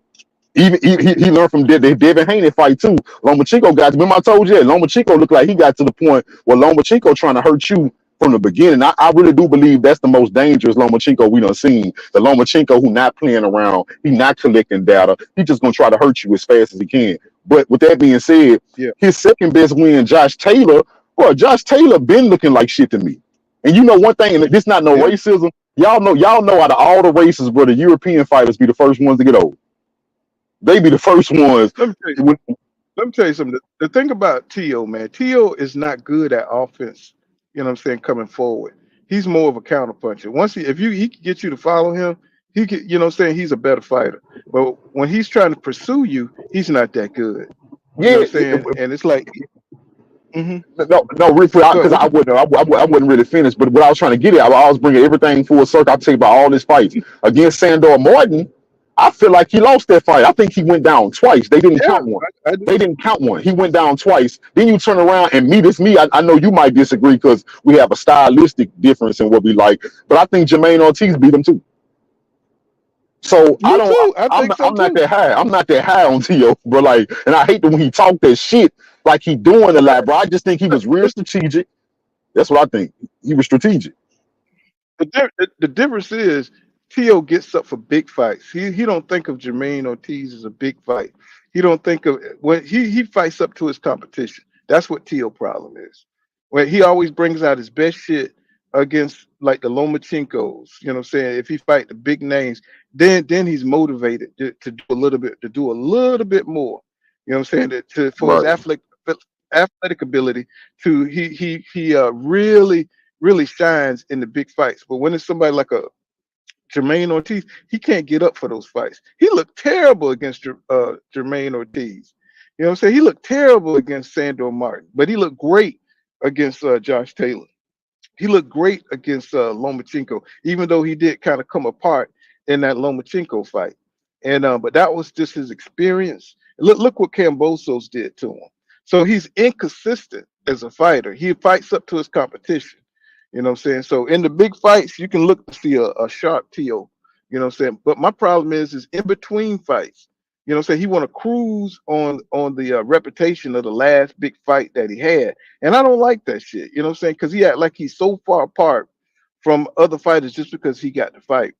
You know what I'm saying? But he won't give nobody else the opportunity to get to his ass and stuff. And that's my problem with T.O. You know, if you're going to talk shit about, you know what I'm saying, Matias or Devin Haney, get in the ring with him. You know what I'm saying? Stop talking all this shit about them and let's see you go in there and whip their ass and stuff. You know what I'm saying? And you know what I'm saying? I think it'll come off better for him.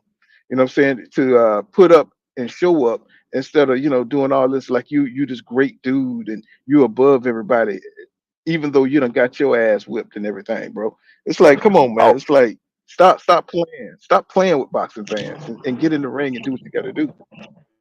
I wanted to speak on that. I wanted to speak on that Matias too, bro. See, my thing was I saw what I always knew about Matias, bro.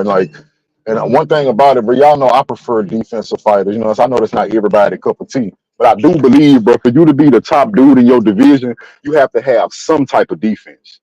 Because I would never consider you a top dog if you have no defense. And Matias just proved why I feel like that. Because when you don't have no defense, anybody with decent skill and some type of power and heart, they're gonna expose you because you there to be hit. That's what's gonna happen. It's not that Poirot. It's not that Poirot way better than Matias. It's just that every time Matias fights somebody like Poirot, he gonna give Poirot every opportunity in that fight to hit him.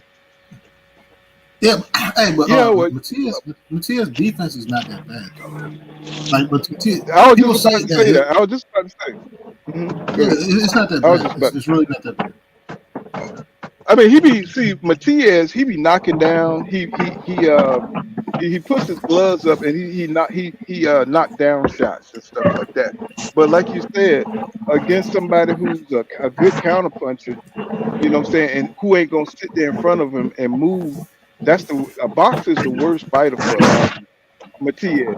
He's Right. good at brawling, and a boxer like a Pilo, or what, however you say his name, Paulo.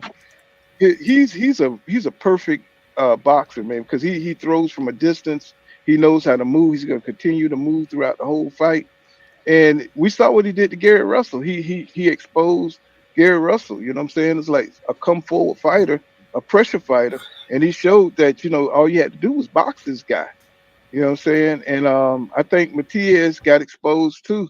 You know what I'm saying? Because if you're gonna put that relentless pressure on you, you're gonna have to put on that extra pressure to get your ass up out of there. And I thought that's what Matias was, but he showed that, you know what I'm saying, that he's vulnerable to taking punches and stuff and wearing down. And I thought he had that resistance to be able to, you know what I'm saying, weigh you down before he wears down, because he do take a lot of shots and stuff. And but I think he's one of those fighters that so offensive minded that he forgets his defense at times. And you got guys that can really pop at the 140 division right now. You know what I'm saying? And we saw that with a Pilo. He got some power. People say he don't have no power, but he was knocking the shit out of Gary Russell. He was hurting Gary Russell, bro. I don't care what nobody say. He was hurting Gary Russell, bro. And he was feeling that shit, man. I mean, he was like whapping him, man. I was like, man, we got to get these guys all going. I was hoping Matisse was gonna make it and beat her because I love the way he fight. But shit, he got exposed. Gary got exposed. That only leaves a few. That only leaves Devin Haney. That only leaves who else? Cruz and shit. Really, that's about it as far as Hey, the 140. Because Lacey ain't shit. Lacey ain't shit. Richard Hutchins ain't shit. I mean, it's like the dudes that are up there, they ain't really ready. Hitchens is good though. So if Hitchens He's gets good, the power fight, but he ain't gonna be no if champion. Hitchens, He ain't gonna be no champion. if Hitchens gets the power fight next, he's a champion. Man, Paro who can he beat? Who can he beat? Paro. Who? No. Paro. Did you saw Hutchins' last fight? He almost got his ass for Lumberman. Yeah, that happens. I wouldn't pick Paro over Hitchens. I wouldn't pick him over Prograis. If they rematch Matias, I think Matias wins. Like, dog, Paro's good, but 140 is not that division where you go. Paro, I didn't think he was that good, bro, but that motherfucker's good, bro. That motherfucker is good, but he got busted for banned substance too, didn't he? Then he got busted taking some shit. I don't know, but I know he probably is on something. But everybody's on something now. Yeah, he got busted. He got busted taking some shit. I'm surprised he didn't get suspended though. I gotta look that up and see what the hell happened with Apollo. Because they canceled one of his fights. He was supposed to fight I think he was supposed to fight Cruz, I think, as a matter of fact. You know what I'm saying? I think they canceled the fight because he got caught with some shit in him. You know what I'm saying? That's why I didn't really been thinking about him lately. You know what I'm saying? So, but the motherfucker can fight, man. I mean, I was impressed. Hitchens and Haney, yeah, that would be a good fight. Yeah, that would be a good fight. Hutchins is real slick, but shit, man, he ain't got no pop whatsoever. Real good boxer though. What he was used to be in the Mayweather. I want to see camp. Hitchens and Paro. I want to see Hitchens and Paro. I want to see either Hitchens or Paro. Prograis. Paro. They say Paro because he was the one that was sparring with Shakur Stevenson before that Edwin Dos Santos fight. He got Shakur ready for that, and they said that Paro put some shit on his ass. I don't know how true that is, y'all. Inspiring. They said Paro, the footage is on YouTube. The footage is on YouTube. He didn't. No, I saw the part that Shakur released. I saw the part that he released, but he must be I'm pretty sure you're not going to show the part where Paro put some shit on his ass, but they said they gave him some good work, man, in sparring. So that's why he looked the way he did in that fight with Edwin Dos Santos. They said they gave the credit to Paro for that shit, man. So but I seen Paro fight. He don't look all that great. So I don't know what the big whoop is. I got to go back and watch that Matisse fight. He said Paulo might be best Nigga, 140. This is facts. You Hey, couldn't. Dante, you're Hey, not joking, bro. This is hey, facts. Puello hey, looked the man. best When I out of when I everybody. saw when I saw how sharp he was on Gary Russell ass, I was like, "What am I watching right now?" I was like, Exactly. "What am I watching right now?" I'm watching a boxer beat the shit out of Gary Russell. Even though Gary Russell tough now, he was tough. Now he was taking them shots, but he definitely got outworked. He got outboxed, and I just couldn't believe it, man. He just ran out of rounds, bro. He just could never get That his. was the And see, best that's what Puello happens that when you. anybody's ever seen. That was the best Puello that anybody's ever seen. If he looked like this his whole career, he would have had all the hype. He would have been where Matisse Yeah, is. You know what I mean? Matias. yeah, I If he would have been agree. fighting I like this agree, whole man. career. That was the best I one. couldn't believe that. I couldn't believe what the hell I was watching. I was like, God damn, Russell, you got to move your head, bro. So you got to come in another way. You can't keep coming in the same way. This dude is gonna time you. He kept timing him with that goddamn right left hook. I was like, oh Mm. my God, bro. This shit was crazy. Gary could not make any adjustments, even though, when he did sell out, he did clock a Pilo, but Pilo took it punches well, man. It's like he couldn't get a consistent attack on this man. And it was just it ended up bad for him, bro. It ended up bad for him. It ended up real bad. Shit. It's like my damn computer about to go out. God damn. It's like, but yeah, man. It's like I'm just wondering, is boxing gonna get back to, man, where we see more of the best fights, man? It's like I'm doubting it, man, because it looked like it's just too much shit going on. PBC looked Here's like my they opinion. rebuilding. Here's my opinion on the matter. Right. There's people behind the scenes, business people, managers and promoters, Hmm. uh, matchmakers, etc. These are the people who control. Speak up a little bit, cuz it can barely hear you. Oh, okay. I was saying that there's damn, you can hear me. I was saying that Yeah, there's yeah, I can hear you now. there's business people that we probably are not familiar with, like managers, matchmakers, and other promoters and stuff like that. Those are the people, in my opinion, that control the fights that happen. People, I used to be one of the top guys trying to call out Tank Davis for not fighting other top competition until I sat back and I looked around and nobody was fighting top competition. Zepeda is still Hmm. undefeated. Shakur still undefeated. Devin never lost at lightweight. Who else? Uh, Everybody at 135 besides Loma and Camboso is pretty much undefeated. You get what I'm saying? So we can say, oh, Tank, he's not fighting this guy. Tank's not fighting that guy. But who's Pitbull fighting? You guys are talking about he's going to fight somebody next. He's going to fight Rayo next. Rayo's a good fight. But if you fought Tank Davis almost, 2 years ago, almost three, going on 3 years ago, and you've been a big star since, and the biggest name since you fought Tank Davis is Rolo.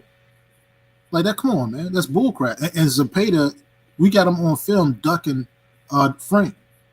Frank showed up to one of his fights. What's Hmm. up? He smiles. Like, what the hell you smiling for, dog? This dude's asking you, what's up?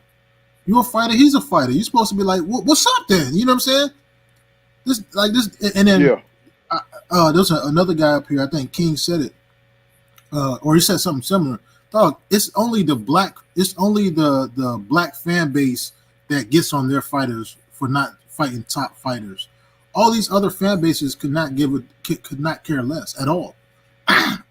Mexicans, you never hear Mexicans complaining or denigrating their fighters for taking pies or taking tomato cans. Jaime Mugia, he has two credible fights in his whole career. He's been champion.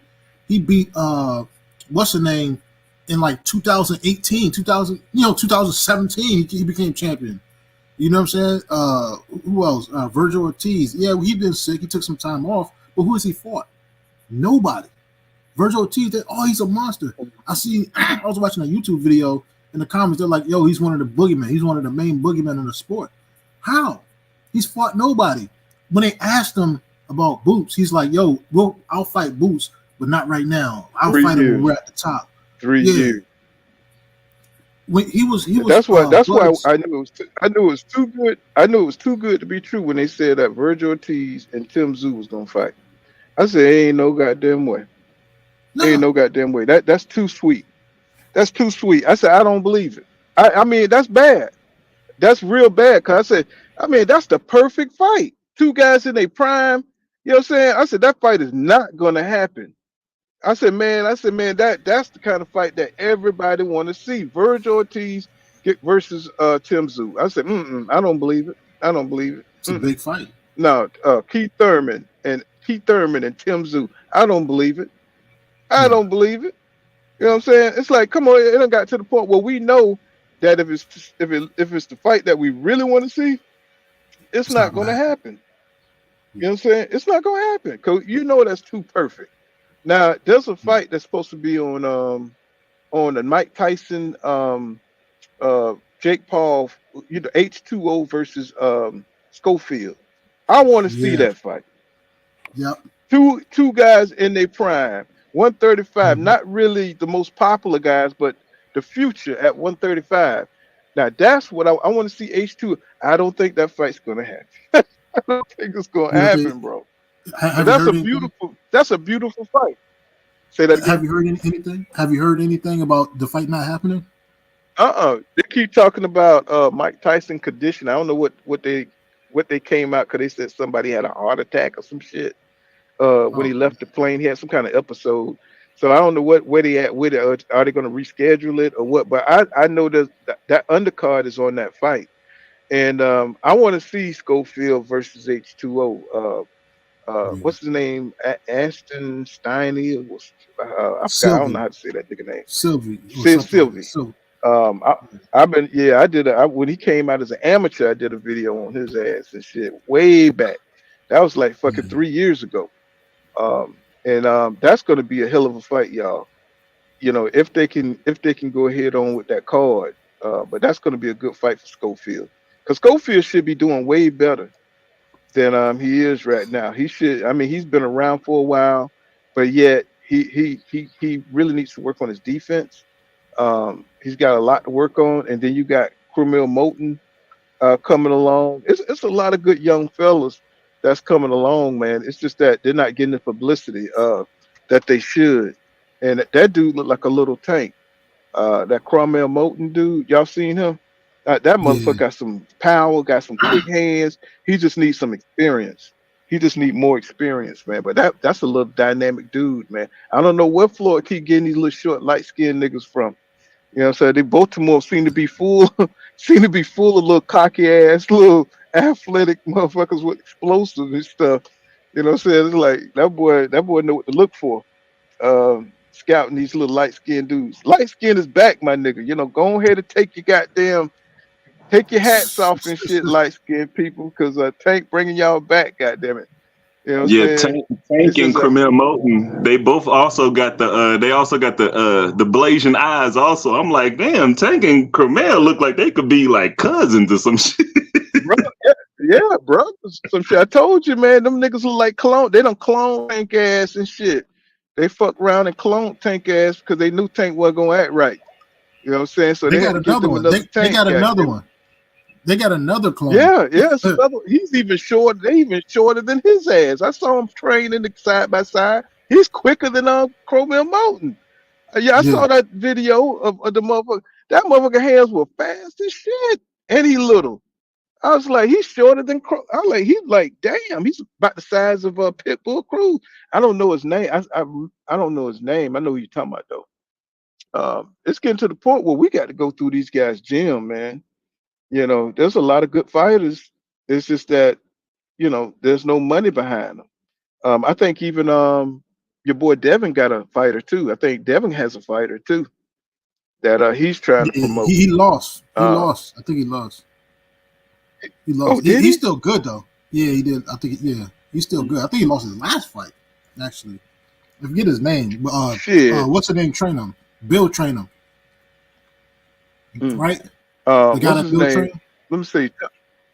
And Top, we all know Top Rank got all kind of talent, bro. It's just It's ridiculous how much talent they got, but just ain't got nobody for them boys to fight. Um, what's his name talking about fighting Wilder, Anderson, talking about fighting Wilder. Shit, he go out there and get his ass for Lumaloom and shit, you know what I'm saying? I think Anderson can get him. I heard Big Baby. The battle of the big babies is what I heard was going to be next. That's going to be that'll be pretty good. He's going to fight somebody and then Big Baby. I forget who he's fighting next. I just have no faith in Big Baby. I don't have no faith in Big Baby. He don't have the power to be a heavyweight. He don't move like a dominant. The top ranked Big Baby, Cleveland.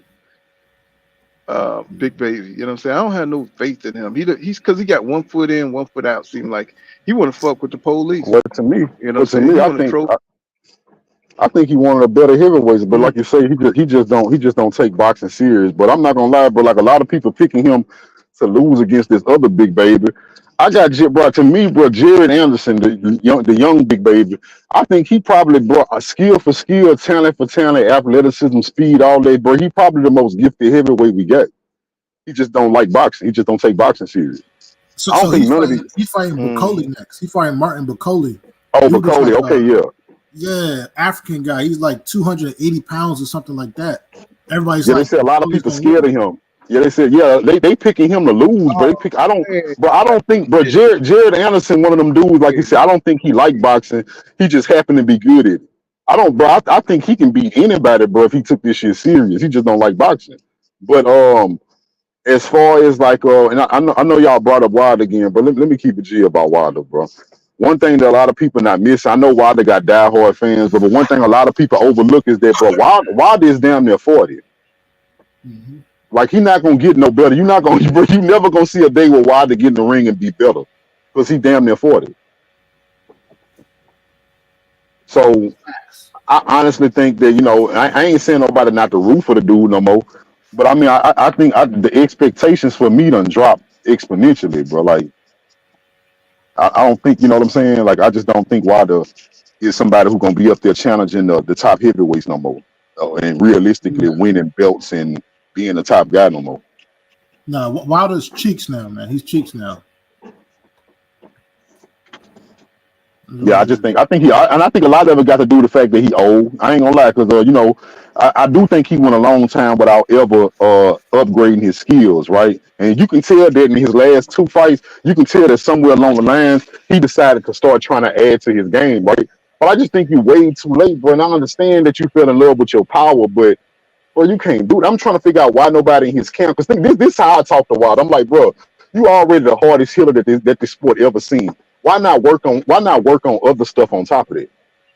Like, why would it hurt you to work on other stuff on top of it? You always got your power to fall back on. Why not brush up on other skills?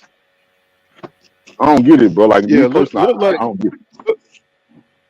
Look like Tyson pulled out the fight. Look like they canceled that shit, man. Look like they trying to find another date. He gonna fight Perry. Get on the Williams. He gonna fight Perry, Paul. Jake Paul fighting a dude named his name Perry. He used to be in the UFC and he do bare knuckle now. He do a lot of bare knuckle fights. But he used to be in the UFC. Mike Perry. Mike Platinum Perry. Yeah. Right. Now, Paul, let me tell you about what's funny. Paul, when you go find this, I want you to find this because I'm gonna make you laugh. But you know Jake Paul like to build up fights. He like to talk shit to build them fights up. So he was on a live stream with Perry and they was talking shit. So Perry told him, yeah, I'm gonna put these knucks in your mouth. He was saying knuckles, but he said knucks. He didn't say knuckles. He said knucks. Like So let me tell you what Jake Paul gay ass said. He gonna talk about something. Yeah, you know what? I might like for you to put your nuts in my mouth. And then Mike Perry was like, nigga, I said knucks. I ain't say nuts. I was like, bro, this nigga Jake Paul to say anything. Yeah, they don't care. That's that white guy privilege. You can say shit like that, gay shit like that. Yeah, he told me I might want you to put your nuts in my mouth. Nah, hey, black dudes do that shit too. Black dudes do it. Like you guys are not tuned into those young streamers, I Show Speed and all these other guys. Those guys are homosexuals. Yeah, they are homosexuals, bro. Like their job is to make homosexuality look cool to the youth. So they're like Red, see, Pool, he wouldn't know about them because I just found out about them. They way younger than us, Pool. You talking about I Show Speed got famous at the age of like 10. And his fan base been following him. Yeah, his fan base been following him since he was about 10, but he always talking about how he gay, he talk like a girl, walk. But see, this new generation, Gen Z, to them, that's actually comedy, right? Now, mind you, if it ever come out that these people are actually gay, they don't see nothing wrong with that either because in Gen Z, you can't shame somebody for being gay either. So they all for the gay shit. They all for the gay shit. And they try to get a lot of these youngsters through comedy where it's funny. Like, long as you laughing at whatever it is, long as it's funny, hey, it's all good. And I'm like, bruh, them niggas is just like the Joker. The Joker, that nigga funny, but I'm not gonna work with the Joker. I don't fuck with the Joker, but he funny though. And they doing the same shit with these niggas now, making it through comedy like it's funny. I'm like, okay, nigga, I chuckled, but you still, wait a minute, you I've know. seen it dude before. He famous as Poor. That nigga got a following, Poor. That nigga got a following. Like he got a cult. He got a cult following. That's it. Yeah, he got some Jim Jones ass young niggas. He got Jim Jones. Yeah, they'll kill. Hey, Poor. Them young niggas will kill for that dude right there. Yeah, I seen him on. I was like, why is he acting so stupid and shit? You know what I'm saying? I was like, yeah, I remember watching him when I was surprised he acting. They got a video at like he's at some house party or whatever with like these dudes or whatever, and like some of these dudes is like foreign, like probably like Eastern European or probably Persian or something like that. One of these dudes tried to grab his ass. One of the dudes was like feeling his ass and everything. It's on video. He tried to like move his hand away or something like that. But this dude was like, yeah, nah, nigga, like this is what you put out. This is what I want. You know what I mean? And it was like, it's like, dog, it's disgusting. It's exactly, they even had like trannies and stuff like that on their live streams and stuff like that. Dog. Yeah, you know, he was actually kissed the tranny. They showed it. Like he went to the tranny house. He was dating a tranny. Him and another dude, Aiden Ross. And the only reason I know about what's going on is because I only pay attention when I hear about they did some gay shit. So that's how I know not to fuck with them. But yeah, Aiden Ross, he was openly dating the tranny, and I Show Speed kissed the tranny. But yeah, them the plants, bro. Him, Kai Sanat, them dudes plants. They plants. Plant. And then Aiden Ross, you know his background, you know his people, you know what they push. You know what I mean? They always. I don't know nothing about him. I don't know nothing about it. To be honest with you, you don't know nothing about it. You don't know about it. He's a Jew. Oh, okay. I got you. Yeah. They, you know, him, Drake. You know what I'm saying? You got Drake push that weird stuff. You know, the collapse of the family type stuff. Hey, he got a song called Knife Talk. The music video is a emoji of a pregnant woman. Night Talk. What up, Seawood? What you say, Pool? What you say? They say your boy Showbiz and what's the other one? The little dude with the afro. They say they're plants too. So I already know Showbiz. I already know. Hey, let me tell you something about me. I pride myself. Let me tell you one thing about King Judah. I pride myself on reading people fast. Like I can read a motherfucker quick. Because I really just got on this YouTube stuff, this boxing stuff, maybe 2 years ago, maybe.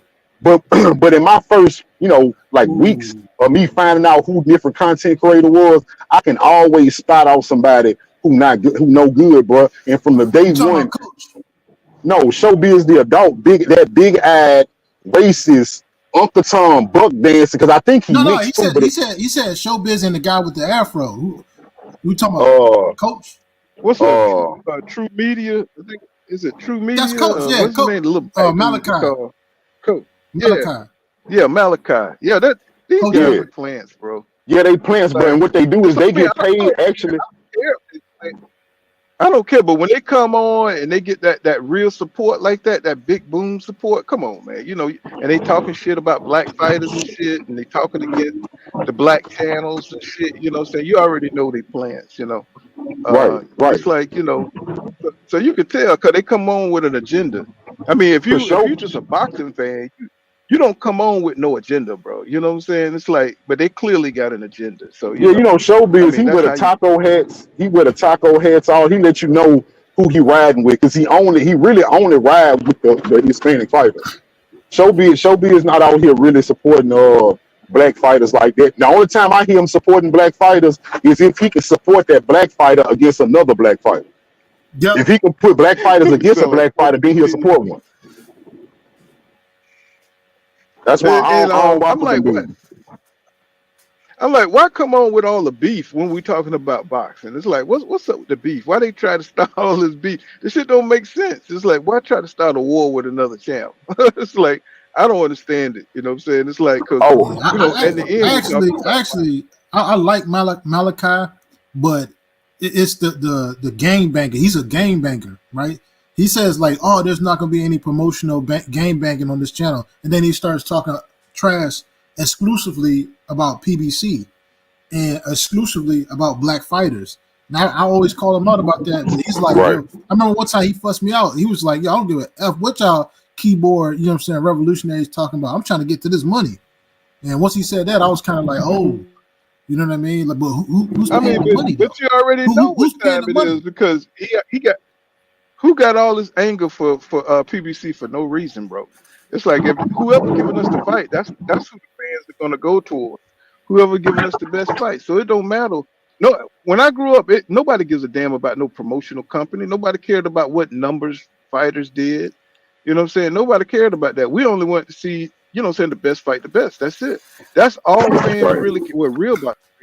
That's all they really care about. All this who promotional company trying to put Matchroom over the PBC, trying to put this promotional company over that shit don't mean nothing, bro.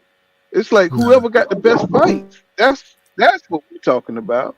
So, you know, that's how you know these guys come in with an agenda and they're getting paid by some of these promotional companies. You know what I'm saying? Usually, hey, but who told you he was a plant, though? Who told you Malachi was a plant? I mean, you can look at him, bro. Like you can look at it. You know who else? I mean, you can tell. Look here. Go ahead. No, I was about to say, but that's a plant. Let me tell you another plant, but that dude Miller City boxing. These dudes playing, but yeah, you look at, bro. Let me tell you how you know a plant. When they always got that undertone agenda where they only looking out for their own, but most of their content is about. Let me tell you about Miller City. Most of his content, his views come out talking about black fighters, but you can tell he support the Hispanic fighters more. That's how you know you're dealing with a plant. Most of your big interviews, you're not interviewing these Hispanics. You get a lot of black fighters. You get a lot of black fighters coaches who got the juice to come talk on your channel. That's where your views coming from. But you got this undertone of you really fucking with the Latinos. That's how you know you a plant. And I'm gonna tell you what keep pissing me off. Bill Haney love to go give Mill City interviews, and Mill City shit on Devin Haney every chance he get. I don't understand why Bill Haney keep running over there to get this dude interviews. And my thing is, you could tell who got time to follow boxing the way these guys do. Who got that kind of time, bro? Unless you're just doing this shit 100% professionally, right? Somebody's paying you for this shit, bro. You know what I'm saying? These guys like they reporters or something. You know what I'm saying? But they totally talk about boxing 100% of the time. You know what I'm saying? It's like they get the interviews, and if you can get the interviews and stuff like that, you know what I'm saying, that's all you do. Look at the Boxing Voice. You know what I'm saying? The Boxing Voice, you know what I'm saying, they get all kind of information, inside information. They used to be invited to people camps and shit. Then all of a sudden, boom, they just fill out with all the black fighter camps. You know what I'm saying? And start getting all the other interviews for everybody else and stuff. So these guys are wishy-washy in their plans. You know what I'm saying? But me, we're just regular boxing fans, bro. We're just regular boxing channels, you know, that's just trying to talk about the damn sport. You know what I'm saying? Where it's going. And right now, you know, these guys out here grifting. They're trying to make money. You know what I'm saying? Off of beef. But hey, everybody's on that type time though. Everybody's on that type time. Like that's the stuff like that frustrates me when people have like this double standard for black fighters and everybody else, right? So the white media, you know, they don't do it, but the black media, they do the same thing. Like I love 2 Cents Boxing. I listen to her channel, but she posts a lot of negative stuff. She like it's the same content as Malachi. It's you know, steroids or no steroids. Devin Haney had a trash game plan and he got his ass beat. It's like, what are we talking about? Like, you know what I'm saying? Like, so this is the kind of stuff that everybody's on. So I Yeah, know but that. I don't think that 2 Cent is a plant though. I think she's Nah, just she's not giving a you plant. what Oh, she 100 really percent, she's believes. not a plant. Well, no, Nah, I don't I think don't she'll. think she'll plan either. If she blow up, with 300,000 followers, and all of a sudden, you know what I'm saying, she getting the YouTube, plates, and you know what I'm saying. That's how you could tell them damn plants and stuff, because they get all that extra support. You know what I'm saying, Well, no, from all that I fake ass. don't. Yeah, yeah, I don't think she'll plan either. But I'll tell you what it is about 2 Cent. Like 2 Cent's fall in that category of the people that was already down on Devin. Well, not down. She ain't never said Devin was trash, right? She was just saying that Devin wasn't as good as people thought that she was, right? She was one of those people. But see, let me tell you about them people, the ones who was like they was just waiting on Devin to lose. When Devin lost, that's all they needed. They would when the steroid shit came out, they didn't want to hear it because they didn't want to let go of the fact that they was right about Devin. That's all they want to hold on to. I told y'all Devin wasn't that good. They don't care if Ryan Garcia was juicing. They want to hold on to the fact that I said Devin wasn't that good and Devin lost. So they gonna run with that, bro. No matter what. That's why to this day you got people. I saw a video somebody made where they finally admitted that Ryan Garcia juice, right? But the way they did the title of the video, they were saying that the boxing commission gave Ryan Garcia and Devin a slap on the wrist. Like how you including Devin in this shit like he did something wrong? It's like they just won't let go. Like what they not gonna do, they not gonna say that Devin went in there, didn't fight his best fight. He showed a lot of heart. He got up every time he got knocked down. He actually made the fight close because it was a split decision. But Ryan Garcia was also juicing. They never gonna tell you that. They just gonna say Devin got his ass whipped. Right. Well, y'all, let me get up. I got to check up out of this damn Jay Wash. hotel. Hey, Let me Jay Wash, what are you talking about? That's what I'm talking about. Hey, listen, man. Whenever I hear a black content, but let me tell you. I was just gonna say this. Let me tell you. Whenever Let me I tell hear, you. Anytime somebody give you their honest opinion, rock with that person. I think 2 Cent, that's her honest opinion. I don't think she's pushing an agenda. I think that's what she really believes. You know what I'm saying? And I just disagree with her. You know, so cause I've talked with her on different subjects and stuff. So I can't get her off this Devin Haney ledge, but that I do believe that's something that she really believes. You know what I'm saying? Right. And, So I like 2 Cents too. when you get somebody, I like 2 yeah, Cents. when I you like get 2 somebody Cents, but who's all I'm genuine, saying, hold on, let me finish. Okay, good. When you get somebody that tell you what they really believe and you just disagree, y'all just disagree. You know what I'm saying? It's like, but you know what I'm saying? It's like anytime somebody give you their honest opinion and stuff, rock with that person. You know what I'm saying? Because you're not gonna agree 100% on everything. You see what I'm saying? And you're True. just not gonna see eye to eye on everything. But she's not a plant though. She's not. Nah. I You ain't know what I'm accusing her of saying? being a plant. Hey, you I remember don't think she's a Thunderdome plant. boxing? You remember Thunderdome boxing? Yeah, yeah, You remember all those guys? yeah. Who's the other guy? It was like a list of them. You remember the list? Like you've been in Yeah, YTBC long counterpunch enough. You know boxing. the list of guys. They Y'all got the remember? narrative. Y'all remember counterpunch boxing? Mm-hmm. Counterpunch. Counterpunch. Yeah, counterpunch boxing was a plant. It Yeah. was quite a few of them. What's that guy name? He's still Travis. on though. What's the nigga name from the Bay? World Travis Breaker. something. Let me tell y'all Yeah. how to know. Let me tell y'all how you can spot a plant. But I know Poole got to go. But this is the fastest way you can tell a plant. It's because they don't have. When you look at their channel on a day-to-day basis, they don't have a channel that's talking about the whole of boxing. Meaning they not keeping up with the sport of boxing. Meaning like as the sport goes, they finding a narrative, and every day they build a fan base by spreading a certain narrative that keep the viewers. Meaning if they decide they don't like Devin Haney, every video gonna be about Devin Haney. That's where their views coming from. They're not going to talk about boxing as a whole. That's how you can tell you're dealing with a plant, bro. Yeah. That, and it's going to be real controversial, and they're going to piss you off, and they're going to dig into it, like what I'm saying. Whatever the narrative is, they're going to explore that narrative. You know what I'm saying. They're going to keep that narrative going, and they're going to talk about the fans, and that's something I don't understand. It's like, why attack the fans? You know what I'm saying.